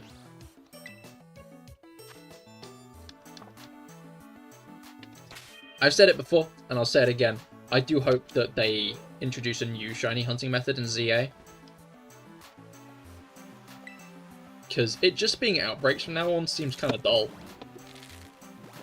But Legends Arceus and Scarlet and Violet, and I guess Sword and Shield as well, in the sense that Sword and Shield didn't have that method, paints a concerning picture. Grimer Poltergeist with Stamp. Oh, nice! That's cool! Was it in, like, an... I know you can get Poltergeist with Stamp from, like, outbreaks. Was it from an outbreak, or was it, like, a fully random one? And Talonflame, nice, though. That's a good collection. Is that regular Grimer or a Alolan?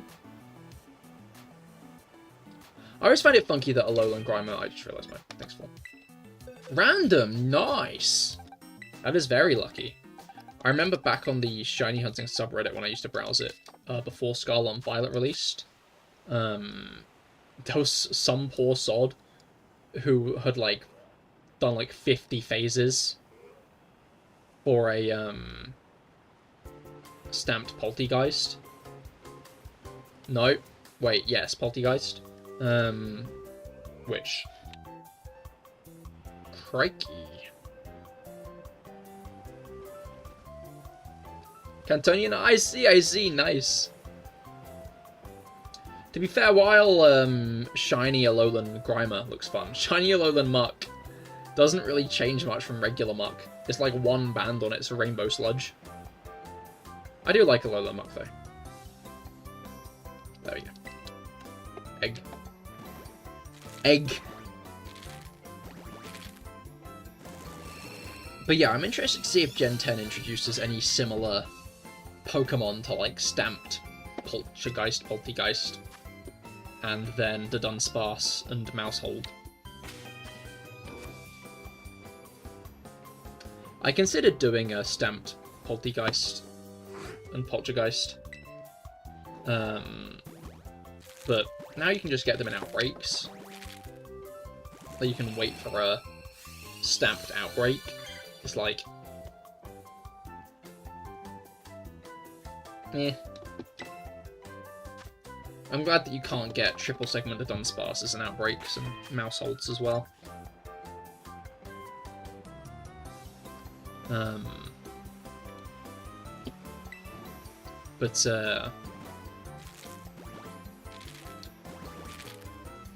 Like, Pokemon having, like, little niche other forms I like a lot, because it just means that I have... It gives something for the shiny hunters who want the challenge, right? Because I know, like, a lot of shiny hunters, when shiny hunting gets easier, are like, shiny hunting these days is so easy, it's like, the shinies aren't worth anything anymore. And, like, I get it. But...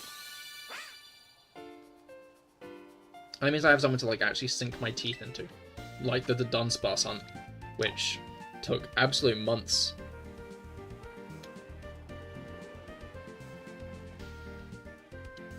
Alright, already at 620. I'll probably do one more batch, then end off, I think.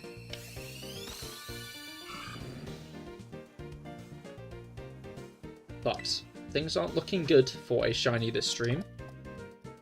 Not sure if SFA is still there to mourn his channel points.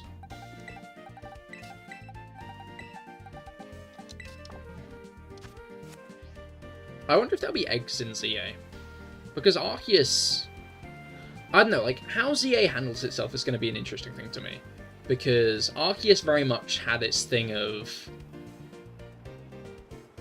being a lot simpler in the grand scheme of things. There were, like, no abilities, no held items and whatnot.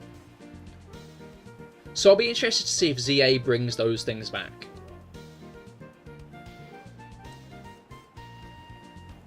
Like, part of me expects that it kind of has to. I think I've said this before, but I'll say it again. A lot of what makes Mega Evolutions is their new abilities. Like, imagine Kangaskhan without Parental Bond. What would it be? Like, they're kind of defined by those points, by those ideas, to the point it would be odd if it didn't have them. If that makes sense? So, on one hand, I'd expect abilities to be back, but on the other hand, I wonder if one of the reasons abilities were cut from Legends Arceus was because of the new battle system, and how abilities would interact with that, and Legends ZA's battle system is even more different than Legends Arceus' battle system was from, like, the regular Pokemon. Which is a thing I'm very excited for, to be clear, but, like, I guess it begs the question of, like, how does No Guard work?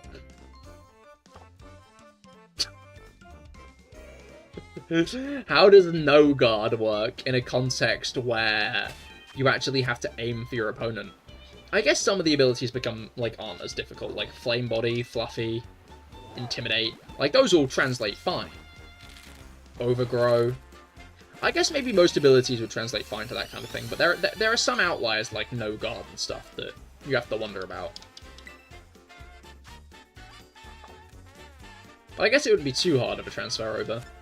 And again, like, I wonder how well Megas would work without their abilities. I guess they kind of already have done Megas without their abilities, though. Mega Kangaskhan without Parental Bond, because, like, Let's Go didn't have abilities, did it? Did it? Did it? It didn't have Held Item. Did Let's Go have abilities? Let's Go might be a niche enough game that no one knows. That no one here knows.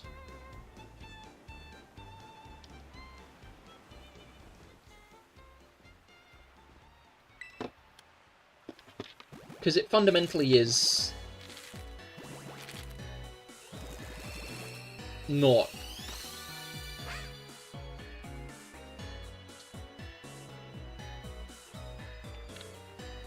how do I even Google this? Let's go abilities. Okay, yeah, there's no abilities in Let's Go.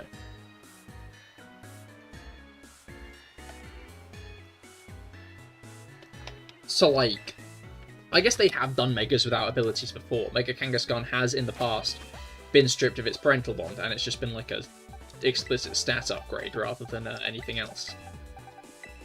But Let's Go's focus wasn't Megas. I feel like Megas were in Let's Go because it was the idea of, like, Kanto, but with all the other Pokemon forms that had been added since.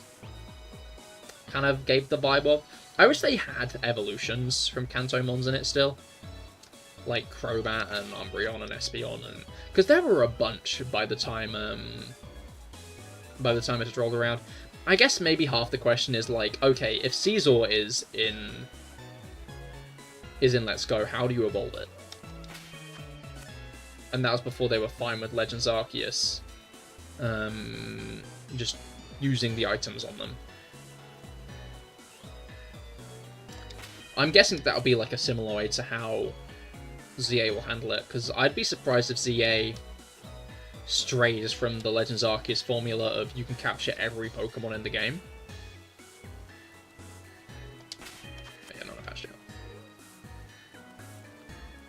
Like, it feels like part of the concept and identity of Legends Arceus was you didn't necessarily need to trade to get the Pokemon you didn't have.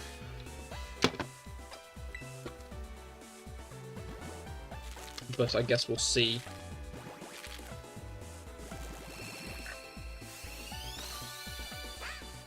Again, it really depends on how Legends ZA decides to carry itself. Because they could do interesting shit with it. Like, maybe you fundamentally get access to an influence over... Oops. An influence over the zones. The wild zones. Where you can actually, like, influence the Pokemon that appear in them, kind of like the Safari Zone in Heart Gold, Soul Silver, where you can, like, maybe not, like, place stuff yourself, but, like, influence parts of the environment that specifically make Pokemon appear, and then you can't do them all at the same time. And maybe there are, like, specific niche side quests you need to do to get some Pokemon to appear. That would be really cool, actually. I hope that something like that does happen in the game. I think it'd be more interesting. Like, at the least, I hope that the zones upgrade themselves as you catch more Pokemon. Rather than, like, them being static. You know? Like, the more you catch Pokemon in, like, a specific zone, the more Pokemon you can start to find in that specific zone. Rather than it just being, okay, these are the Pokemon that appear here. It will be like that forever now, you know?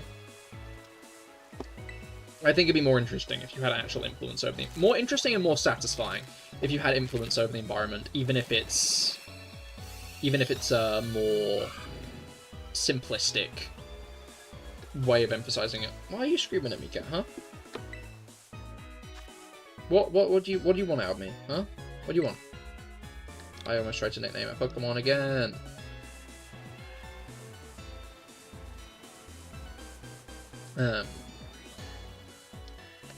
Final egg? Final egg. Okay. Then we can release this batch and get onto the next one.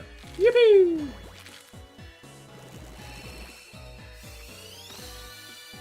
It's a shame. It looks like we might not get a shiny today. I hope you enjoy SFA's channel points, Rob.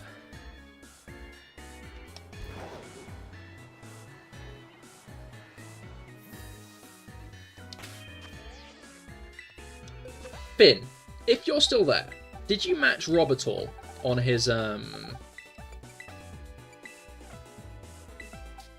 bet? Because I'd find it funny if you got like 17 channel points out of it. Because you might. Because I think it's proportional to how much you get back, proportionally to like how much you bet. So I guess the odds were like 1k to 900.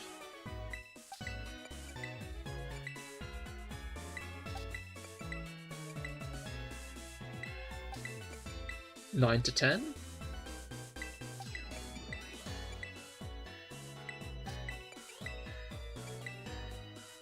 Yeah, 9 to 10 seems right. You put £9 in, you get £10 out.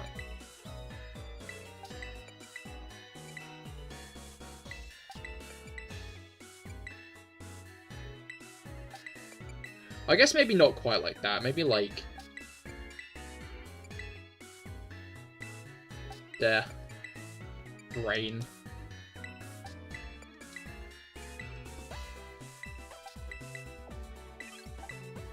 Who cares about odds? More money you put in, more money you get out. Boom, boom. I mean, good boy points.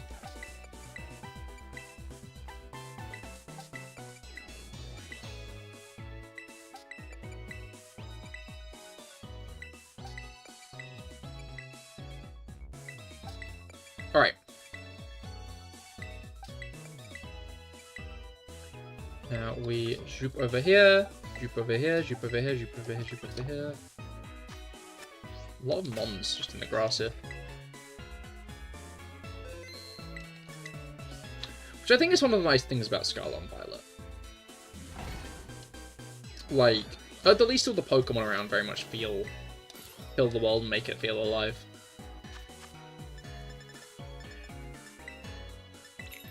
But I'm interested to see how these ideas are going to be iterated and improved upon as ZA and Gen 10 come out.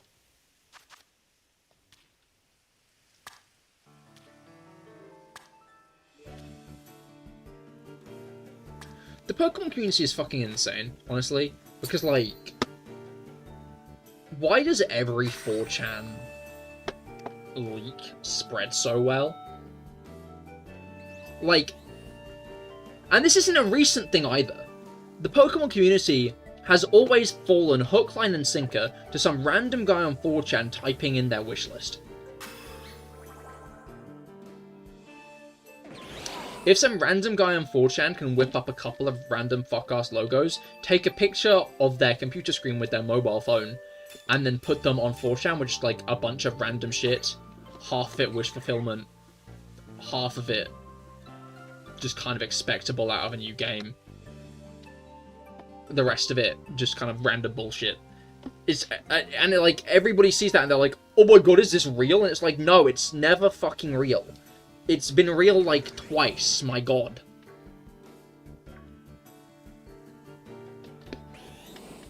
Like, even if at some point one of these are real, it will be 1 in 100. So we can't really tell if it's real or not until it actually is announced, because there's so much bullshit. It's genuinely quite funny, but it's just irritating seeing every time. Like the Mega Feraligatr leak, I found that so funny because it was by the same guy who made the Mega Starmie leak, and he admitted to the Mega Starmie leak being fake, and then the Mega Feraligatr one came out like 3 days later, and then the guy was like, oh yeah, no, that was fake too, and it was like, how did we as a community fall for this so heavily?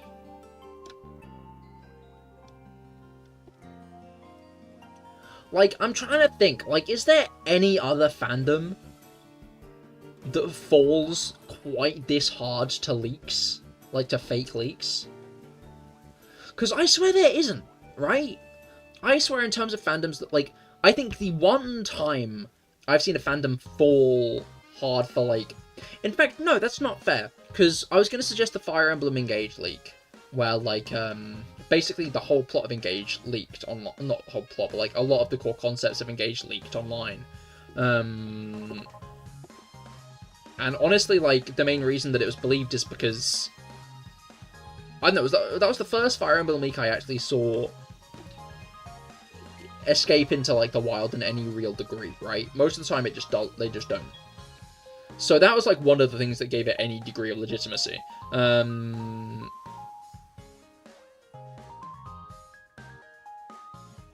Honestly, not much else did. I don't think I believed it at the time.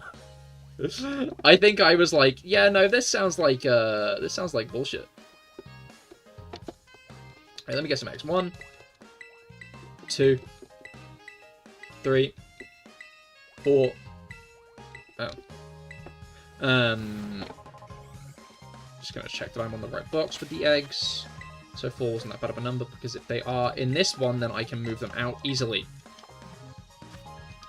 It's boxes again, Cahir. But, like, the Fire Emblem Engage leak was not only real, it was real, but then the person added in a line about a genealogy of the Holy War remake that never actually came to fruition, it seems. Which I find really fucking funny, because you have to wonder if they were, like... To be fair, if I were given access to leaked Nintendo documents that told me of something coming up, I would also add in a random line about some really fan-anticipated thing that would make them believe it for the next, like, 5 years. Because the leak would be real, right? You'd be leaking, like, actual, genuine shit onto the internet, right?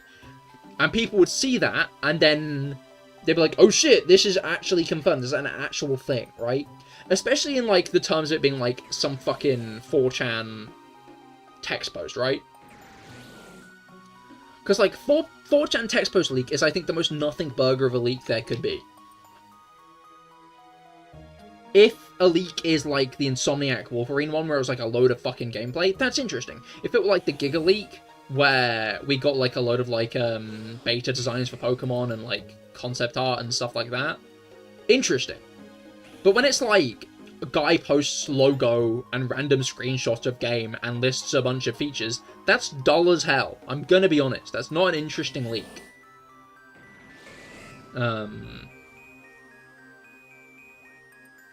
Like, cool, you just explained to me a bunch of information about the game. There's now no way for me to tell whether this is real or not until the game releases. At which point I'll go, oh, it's real. And then what, man? And then what? If I hadn't seen that, I would have found that shit out myself, and that would have been interesting. But, like, a text-based leak is, like, the kind of the most bullshit kind of leak, because it's just, like... Because, like, you can kind of tell, like, if it's, like, footage and shit, that, oh, this is real. This is, like, real, you know? Like,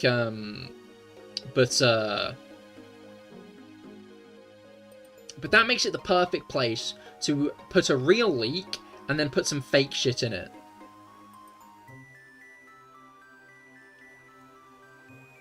Like, imagine if I got all the information in ZA, and then I put into the leak document, black and white remakes are coming out in Gen 10. They will be in the BDSP style. And will be developed by Ilka. Imagine how much chaos I could sow by doing that. The fandom would erupt into flames. But it wouldn't be immediately. It wouldn't be immediately, and that'd be the best part. It wouldn't be immediately. People would see the leak. People would see the leak, they'd be like, oh, this is hogwash. This is bullshit. There's no way. And then the game comes out and they're like, oh, it's real. This was a real leak. That's great.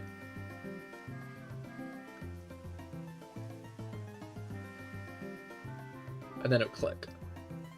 But it'd be a lie and it would never come out, and it'd be really fucking funny. Unless it did come out. Unless it did happen. And... but... Alright, 5, 6, 7, 8, 9, 10, 11, 12, 13, 14... Alright. The funny thing is, right, is Legends ZA coming out, right? I'm interested to see if Legends ZA will be a remake of X and Y in the same way that Legends Arceus is a remake of Platinum. But arguably Legends would be the best, a Legends game would be the best way to remake Gen 5. Because how do you deal with a Gen 5 remake? Because if you remake Pokemon Black and White, people will be like, yippee! You know? But then a year later, all of a sudden the fandom are campaigning for a Pokemon Black and White 2 remake. Now, you're Game Freak looking at this, looking at people cheer for a remake of one of the worst selling Pokemon games of all time.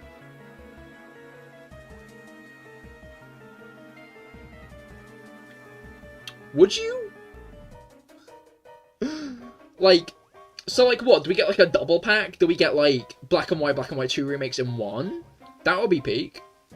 But, like, would it be, like, a remake? Or would it be, like, like, how would you do that, you know? Like, if we're looking at, like, an AlphaRad-style remake, then a remake of Black and White 2 almost seems a bit unrealistic. But the issue is remakes tend to sell worse as is, right? Remakes in general, in general, sell worse. So... remaking the worst selling Pokemon game when you could put your money into making something that will sell more. It's like you really have to wonder what they're going to do with Black and White 2 if they do make Black and White remakes.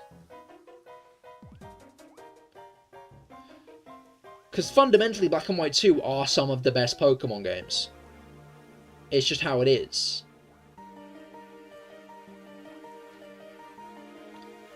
Like, Gen 7 will always be my favourite, but I can admit Gen 5's up there.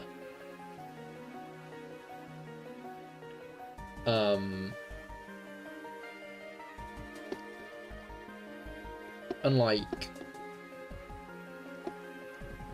I don't know how many eggs I think I had like 11? 12? 13? 14? 15?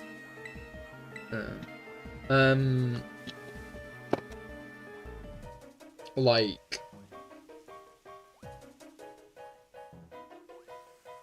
So you'd have to wonder what'll happen with it, and I find it very funny that they skipped Gen 5. Explicitly in the context of how the fuck are they going to deal with the Black and White 2 fans.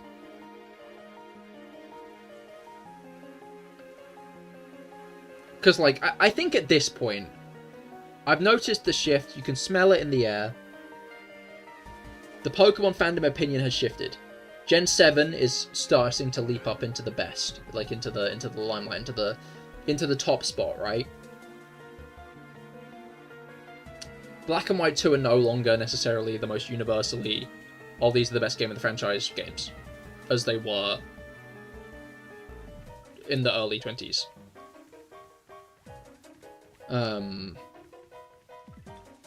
So, like...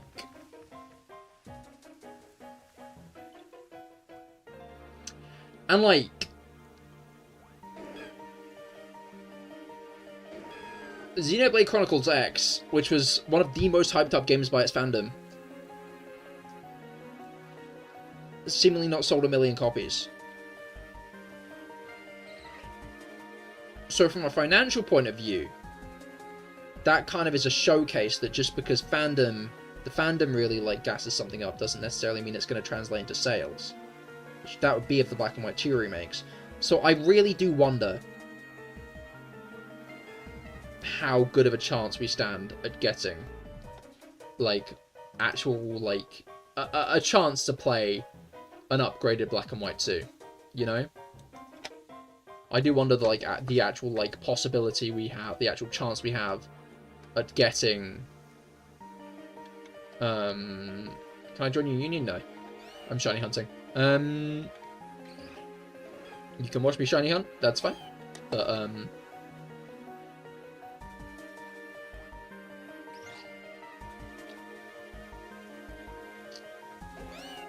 what was I looking for? Like, I guess it's kind of similar in the sense that Ultra Sun and Ultra Moon aren't going to get remade. The thing is, I do think Ultra Sun and Ultra Moon have a better story, is my blunt truth. I like the way... I feel like it shows Lily's compassion more in making Lusamine less of...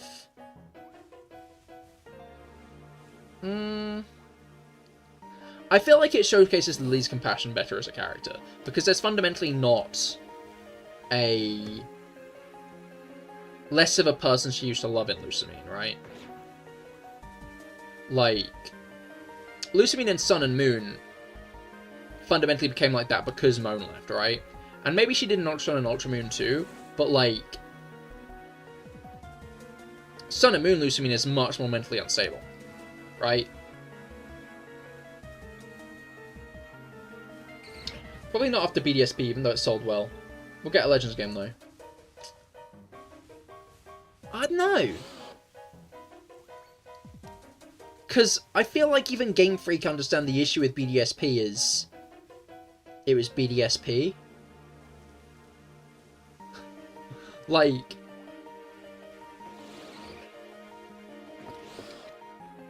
I feel like it doesn't take a rocket scientist to realize BDSP got slammed in the way it did for flaws outside of it being a remake. 16, 17, 18, 19, 20, 21, 22, 23, 24, 25.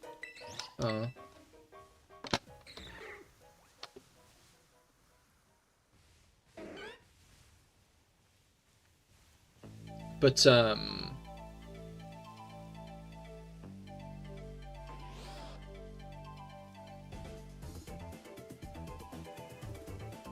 don't know, I feel like we're not going to see the end of remakes just because BDSP sold poorly.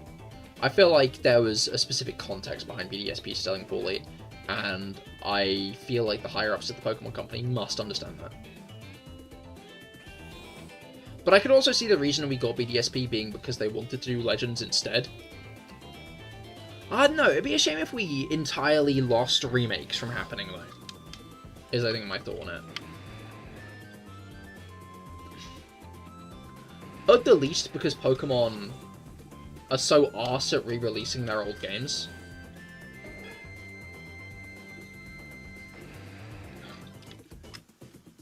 I have a feeling that sometime down the line they might do a full 3D remake, but I think they're going to take some time to get an engine together that maybe...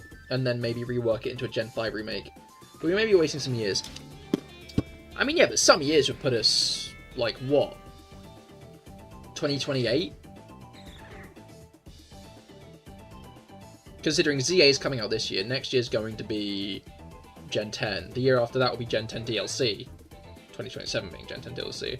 So 2028 would be a potential gameless year, unless they released, say, a remake.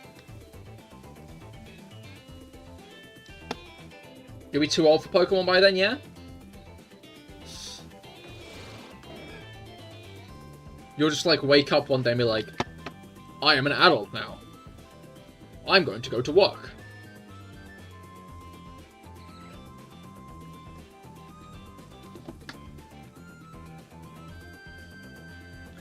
You're like...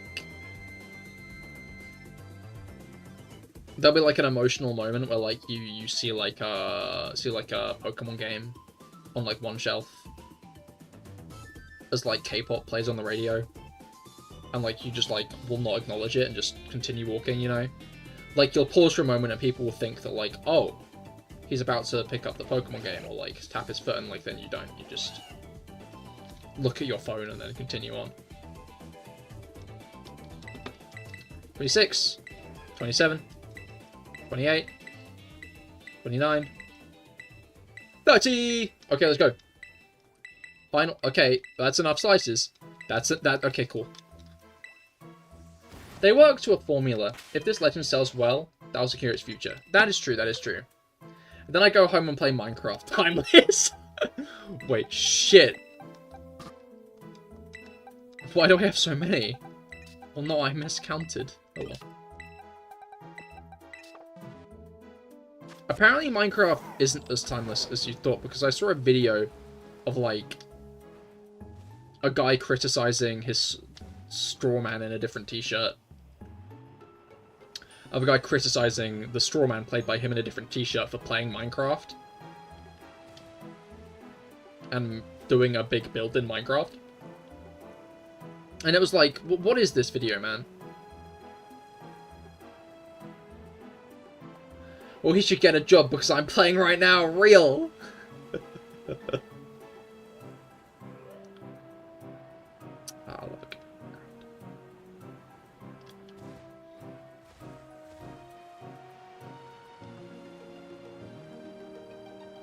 Sorry, I was thinking about the hypothetical Minecraft server that I make to torment people again.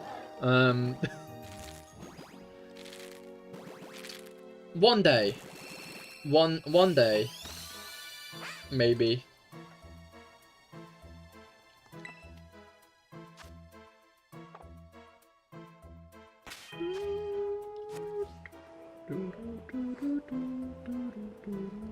Because, like, the thing is, like, the RTGame videos of him, like, getting everybody to do a little build in a plot, those were always peak.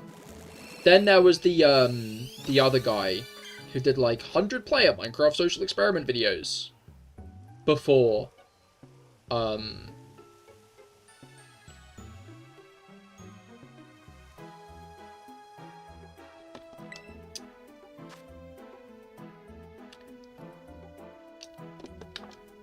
you know,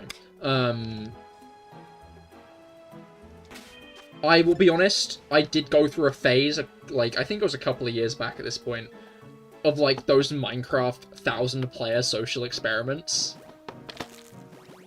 Where they were like, we put 1,000 players on different islands, and then they all fought, and they made alliances and interesting interconnected Minecraft politics. These guys were in the plains biome, which meant they have the best resources, the best, easiest resources. These guys are in the desert biome, which means they have the fewest, and they're really going to have to struggle to survive. And it's like, oh no! Those guys are going to have to struggle to survive! But then they're like one of the biggest threats as like we get into the end game. It's like, oh shit!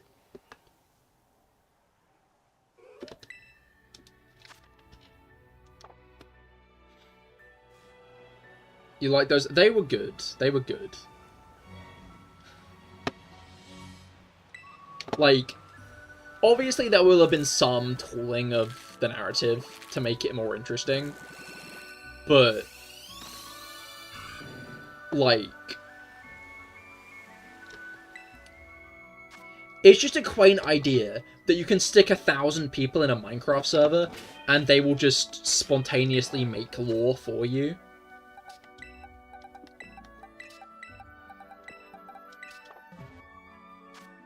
And, like, I don't know, it kind of ended up standing out from, like, Dream SMP, for example, because it at least wasn't implied to be scripted. It seemed to just happen naturally. All of this, like, lore, all of this bullshit happening is still fundamentally in the context of it being in Minecraft. I feel like that's where Dream SMP lost me in the end, I think. It's just the fact that it never really... They got too serious about it, I think. It's like, oh, Tommy's getting abused by Dream. Rumbu's backstory is so sad, guys. And it's like, okay, this is in Minecraft, though, by the way. Which I think makes, like, the Life series and I Trapped 1,000 Players in the Minecraft Prison, more investing narratively to me because there's that acknowledgement that they are, in fact, in Minecraft, and it's all just in a game. Because it makes the events that then end up transpiring feel more genuine in a way. Because more genuine and easy to relate to in a way. Because you're not trying to imply that this is some genuine place that I'm supposed to immerse myself in. Because I'm on the same level of immersion as everyone else. But, like, when you see people have, like, a genuine emotional moment, you're as immersed in the fact that it's Minecraft, and you know it's Minecraft as they are. But you're still watching that happen. I don't know, it's hard to put into words. I just think that, like, it tends to... Minecraft lore tends to play better when everyone's in on the fact. It's when, like, there's no attempt at audience... what was it called? The belief. Suspension of disbelief. You don't need to suspend your have your suspension of disbelief. Like, the stakes are it's in Minecraft. The stakes aren't Tommy and it's going to die for real. The stakes are Green will lose the game. But you then become invested in Green losing the game because you don't want him to lose the game, you want him to win the game.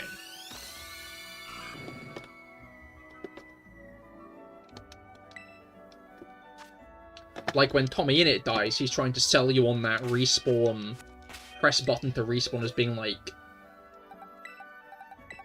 real and genuine, and he's just fucking died. But, like, when Grian does it, it's just the respawn button. He's just lost a life. But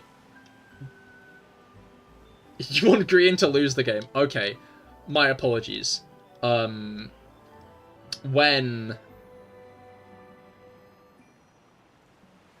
Solidarity Gaming?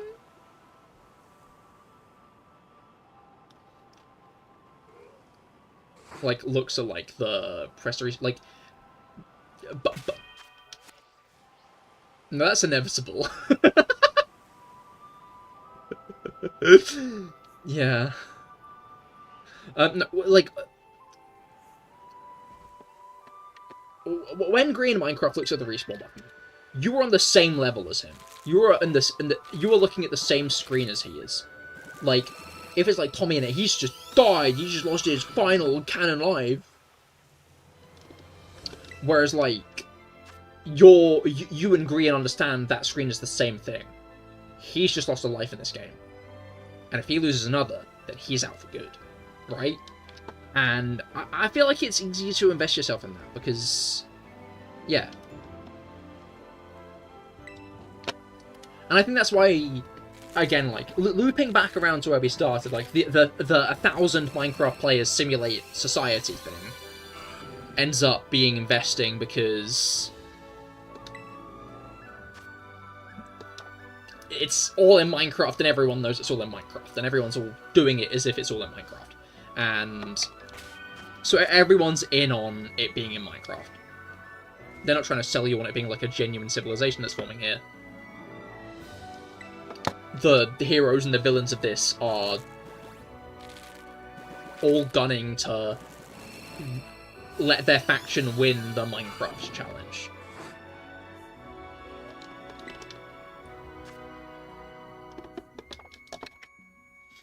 It is interesting how all of that has kind of...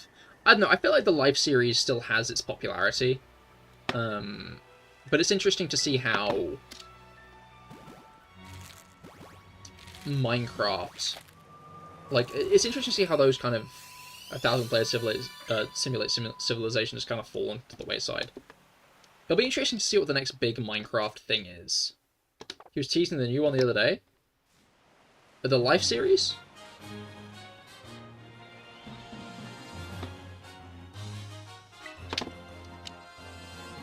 That would be nice, because it was a year between Secret Life and Wildlife.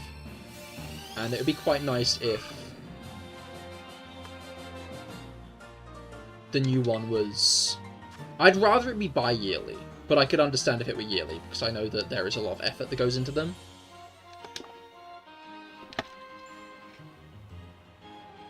but like yeah, no, like it's interesting to see the live series has fundamentally remained because Hermitcraft is very much the main, well, not just Hermitcraft, but like that group is like, it's got most of the main Minecraft content creators floating around at the moment. Because like even a lot of like the Dream SMP ones, I guess that's not entirely true, but I do hope that we get to see more. I hope that the next live series has more creators in it, has more content creators in it.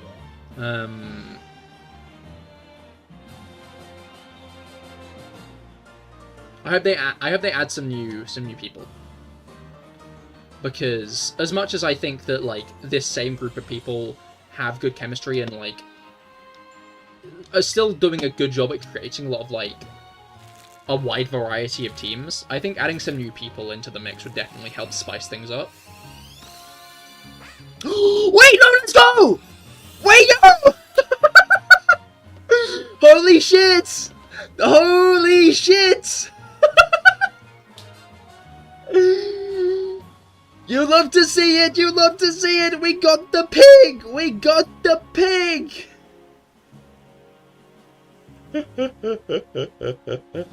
Oh my god!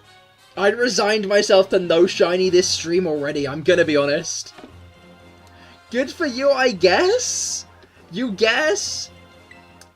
Pig, Pog plus Big. Yeah. No, I agree, Felix.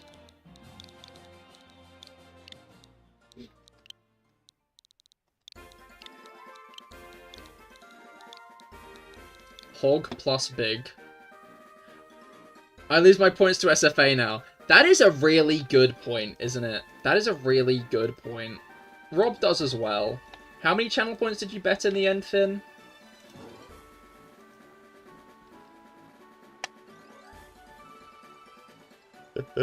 How many channel points was that in the end? Like 400 or so. 1.9k go to SFA guy, I guess, and Burger McLedian. But what about Yogg? What do you mean, what about Yogg? Okay, let's put it's yellow. That is true. But I do like Pog and Big. I do like Pog plus Big. Alright, I'm gonna hatch the rest of the eggs I own now, and then we'll level up that guy. In fact, know what? We're not gonna level him up. We're not gonna level him up because I think it's genuinely worth my while to keep him as a Tepig, because there's every chance that there will be a regional variant of Emboar in ZA. Obviously, there's another chance that it could just be a Mega Evolution, but if it's a regional variant, I don't want to miss out on getting it. Especially considering you can transfer the original variants of Decidueye, Samurott, and Typhlosion into the other one. And additionally, I don't trust that there's not going to be, like, a Pignite variant. There probably won't be, but, like, what if there is, you know? Right, 6 or 6 is where we were at when we got it. I'm just going to write that down somewhere quickly.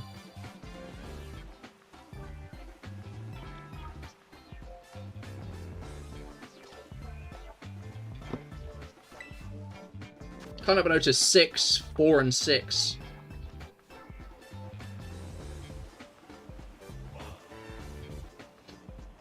Almost exactly 50 off it, in fact, Felix. Almost exactly 50 encounters off. That is exciting, though. I was not It has been a while since I last got a shiny Pokemon, I'm gonna be honest. It has been a while since I last got a shiny, so it's very exciting to get a new one. Tepig's honestly a good shout, because, obviously Chikorita's gonna be the one I get in I start with in ZA, because I want to use Fennekin, and I want to use Gyarados for at least a bit, and water types are so common.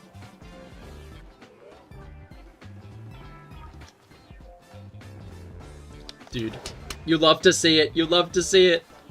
Yeah, we'll finish off this batch of eggs, and then that'll be the end of this stream. Next stream, I'll probably do Chikorita, Totodile, Fennekin, Chespin. Maybe? Maybe I'll move on. We'll see. We'll see. I'll figure it out for a couple weeks' time. Maybe it'll be time for Legends Arceus' Krogunk, because I really have put that off. I really have been putting that off. Or maybe I'll start doing Dynamax Adventures. We'll see.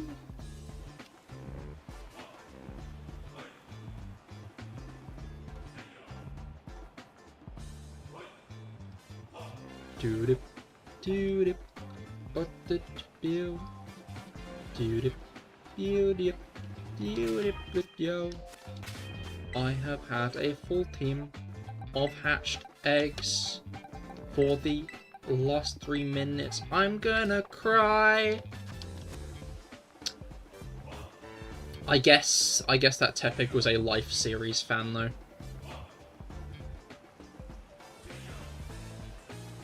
You know? How interesting.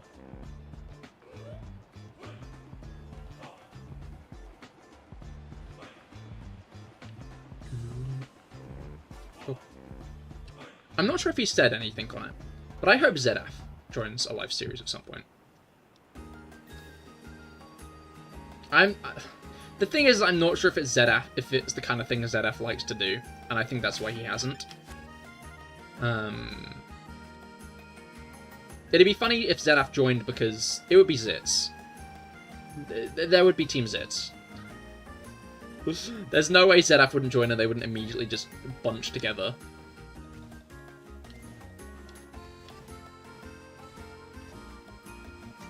But I feel like ZF would be fun in a Life series. But I get the hunch she's not the type to be interested in joining one. It's fucked up that Skizzleman, Smallish Beans, Gemini, no, yeah, Gemini Tay, no, not Gemini Tay, and Pearlescent Moon were all part of the Life series before they were hermits.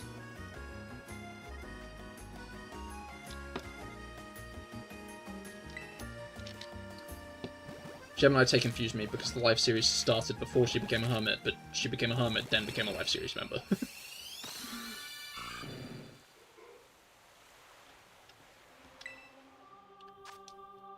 But, it's just fucked up to think that they all weren't hermits when they joined the Life series. But,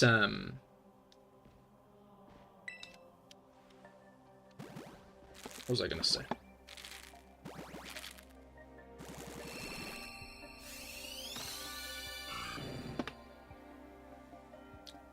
But yeah, you have to, like, I think the question ends up coming in my head. Is there any other game which you could create that kind of system in? I feel like Season 8 might have been a tiny bit before Last Light, but I can't remember.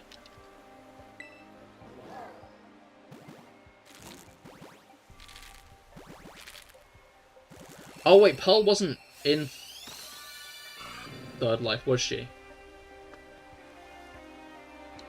Sorry, I forget that Pearl wasn't in Third Life for some reason. I don't know why. I don't know how I successfully forget about it every time. But I always forget that she wasn't. Like, she's a very, like, quintessential, like, she is one of the Life series members to me. You know? Like, I don't know why, but she is just one of the Life series members. I think it's very much because of... I feel like maybe Double Life very much helped inform that, because like in terms of Life series that had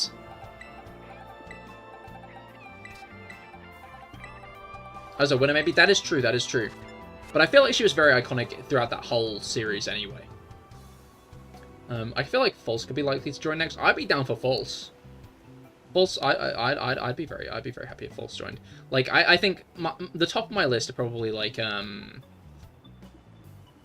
False, Zedaf, Cub, and then while a lot of the other hermits who aren't in the live series are also high on my list, I wouldn't mind someone who's straight up I don't know.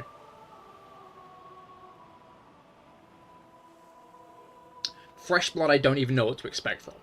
I think would be nice.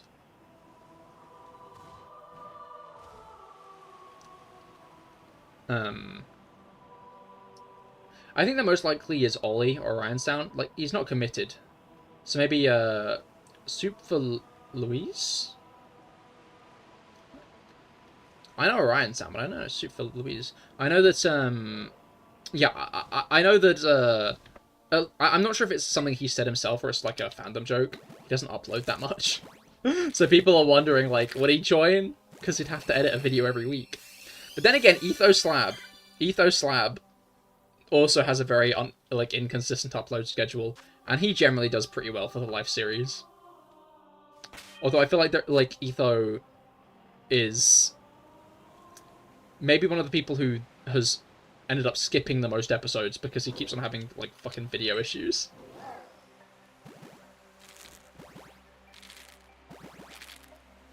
But, trying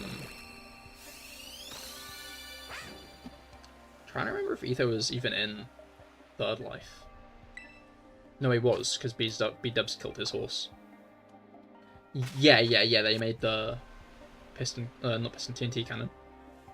I think that was Third Life, where, like, they had that group who just were made to set up the fucking TNT cannon in 5 seconds, launch it, and then take it down again. Like a fucking slapstick act.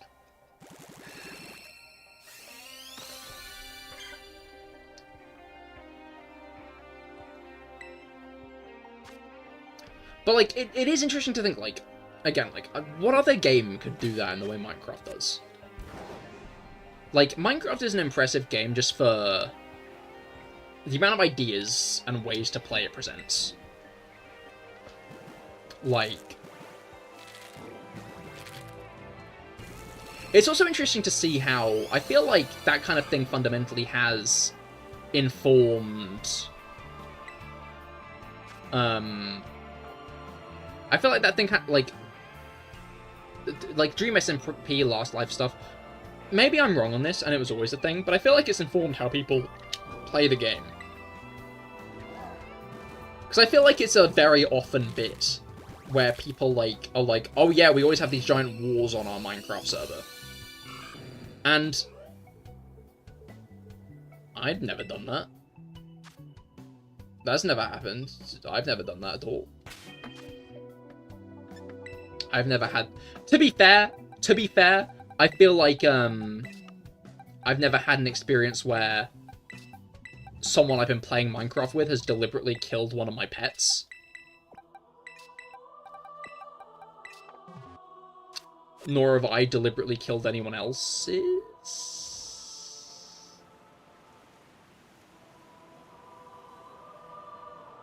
In at least casual play.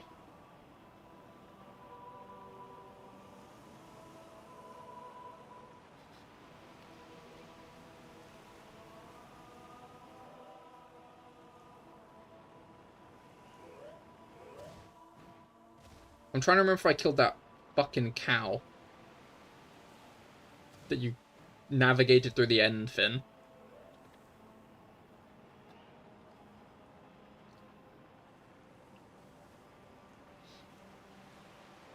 You killed your cousin's dog once. In Minecraft, right?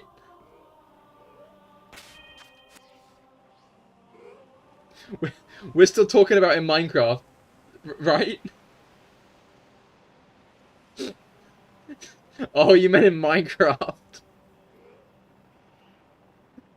I was wondering if you deliberately had left it out there. No, I'm not a monster. Oh, okay. So you didn't kill your cousin's dog in Minecraft. But out of Minecraft?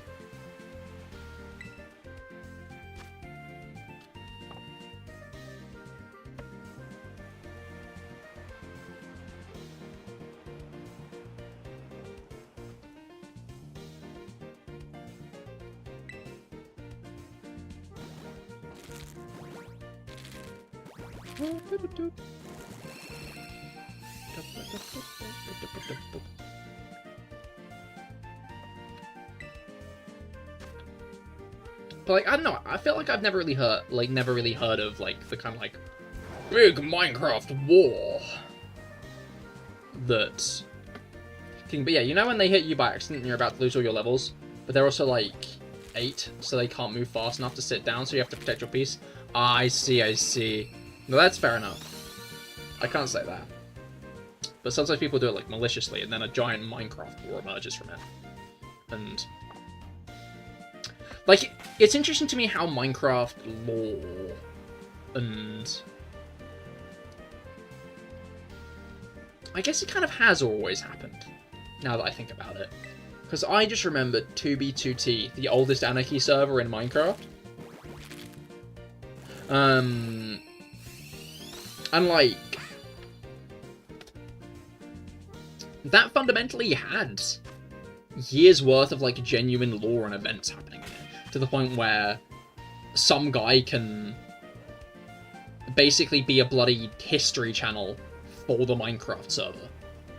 Multiple guys can be a history channel for the Minecraft server. There's not just one, there is multiple people who maybe some of them have stopped now, I've not seen them in a while, but that might just be because I didn't really watch their videos for a while. But like, there are multiple people who just document fucking 2B2T's history. And like the shit that happened on that server. And it's like bonkers. Anyway. Like 50% of Pearl's life series motivations are her John Wicking after someone killed her dog for the 8th time, and I'll eat it up every time. I found it really funny when, in Limited Life, when Jimmy and Joel got that frog, and like they were trying to make it like the emotional crux of like their motivations, but Green just did not give a shit about it. They were like, the frog, and Green was like, why do we care this much about the frog? Anyway, Hog plus Big. Here he is, little guy. Goodbye. I'm leaving you alone now. This is probably a good time to mention that for lunch today I made bacon pancakes. They were really tasty. I really enjoyed those bacon pancakes. They actually went so fucking hard. Those are some really damn good pancakes, I'm gonna be honest. Bacon pancakes. I like poured in the pancake batter, slapped in some rashers of bacon that already cooked. Flipped them over, on plate, drizzled them with honey, folded them in half, and chef's kiss. That was some good shit. Anyway, we got the shiny Tepig, and that's pretty exciting. Where's the camera button? Which is the camera button? I forget. Which is the fucking... There we go. Hey, there we go. But yeah. Hopefully it wasn't yellow. It wasn't, but I'd be quite concerned if it was yellow. Double pig. But yeah. Thank you for coming. I'm glad that I finally got the shiny Tepig. Next week will be Minccino, but the week after, Swine Up and Oh, I see. Not shiny though. But yeah, in 2 weeks, I'll either do the Krogunk hunt again, or... Did the music just fucking stop? It died. I'll either do the Krogunk hunt again, or maybe I will go with more ZA, Kalos starter, shiny hunting, roulette stuff. Do you think shiny relish gives yellow bacon? Shiny Tepig probably does give yellow bacon, I'd expect. Maybe? I guess it'd be a different colour inside, I don't know. But yeah, thank you all for coming. I hope you've all had a great time. I certainly have. And I will see you all on Friday for probably some Dynamax adventures. Thank you for coming. And I hope you've all had... Thank you for coming. And I will see you all on Wednesday for some Genshin and Friday for some Pokemon. Goodbye and good night.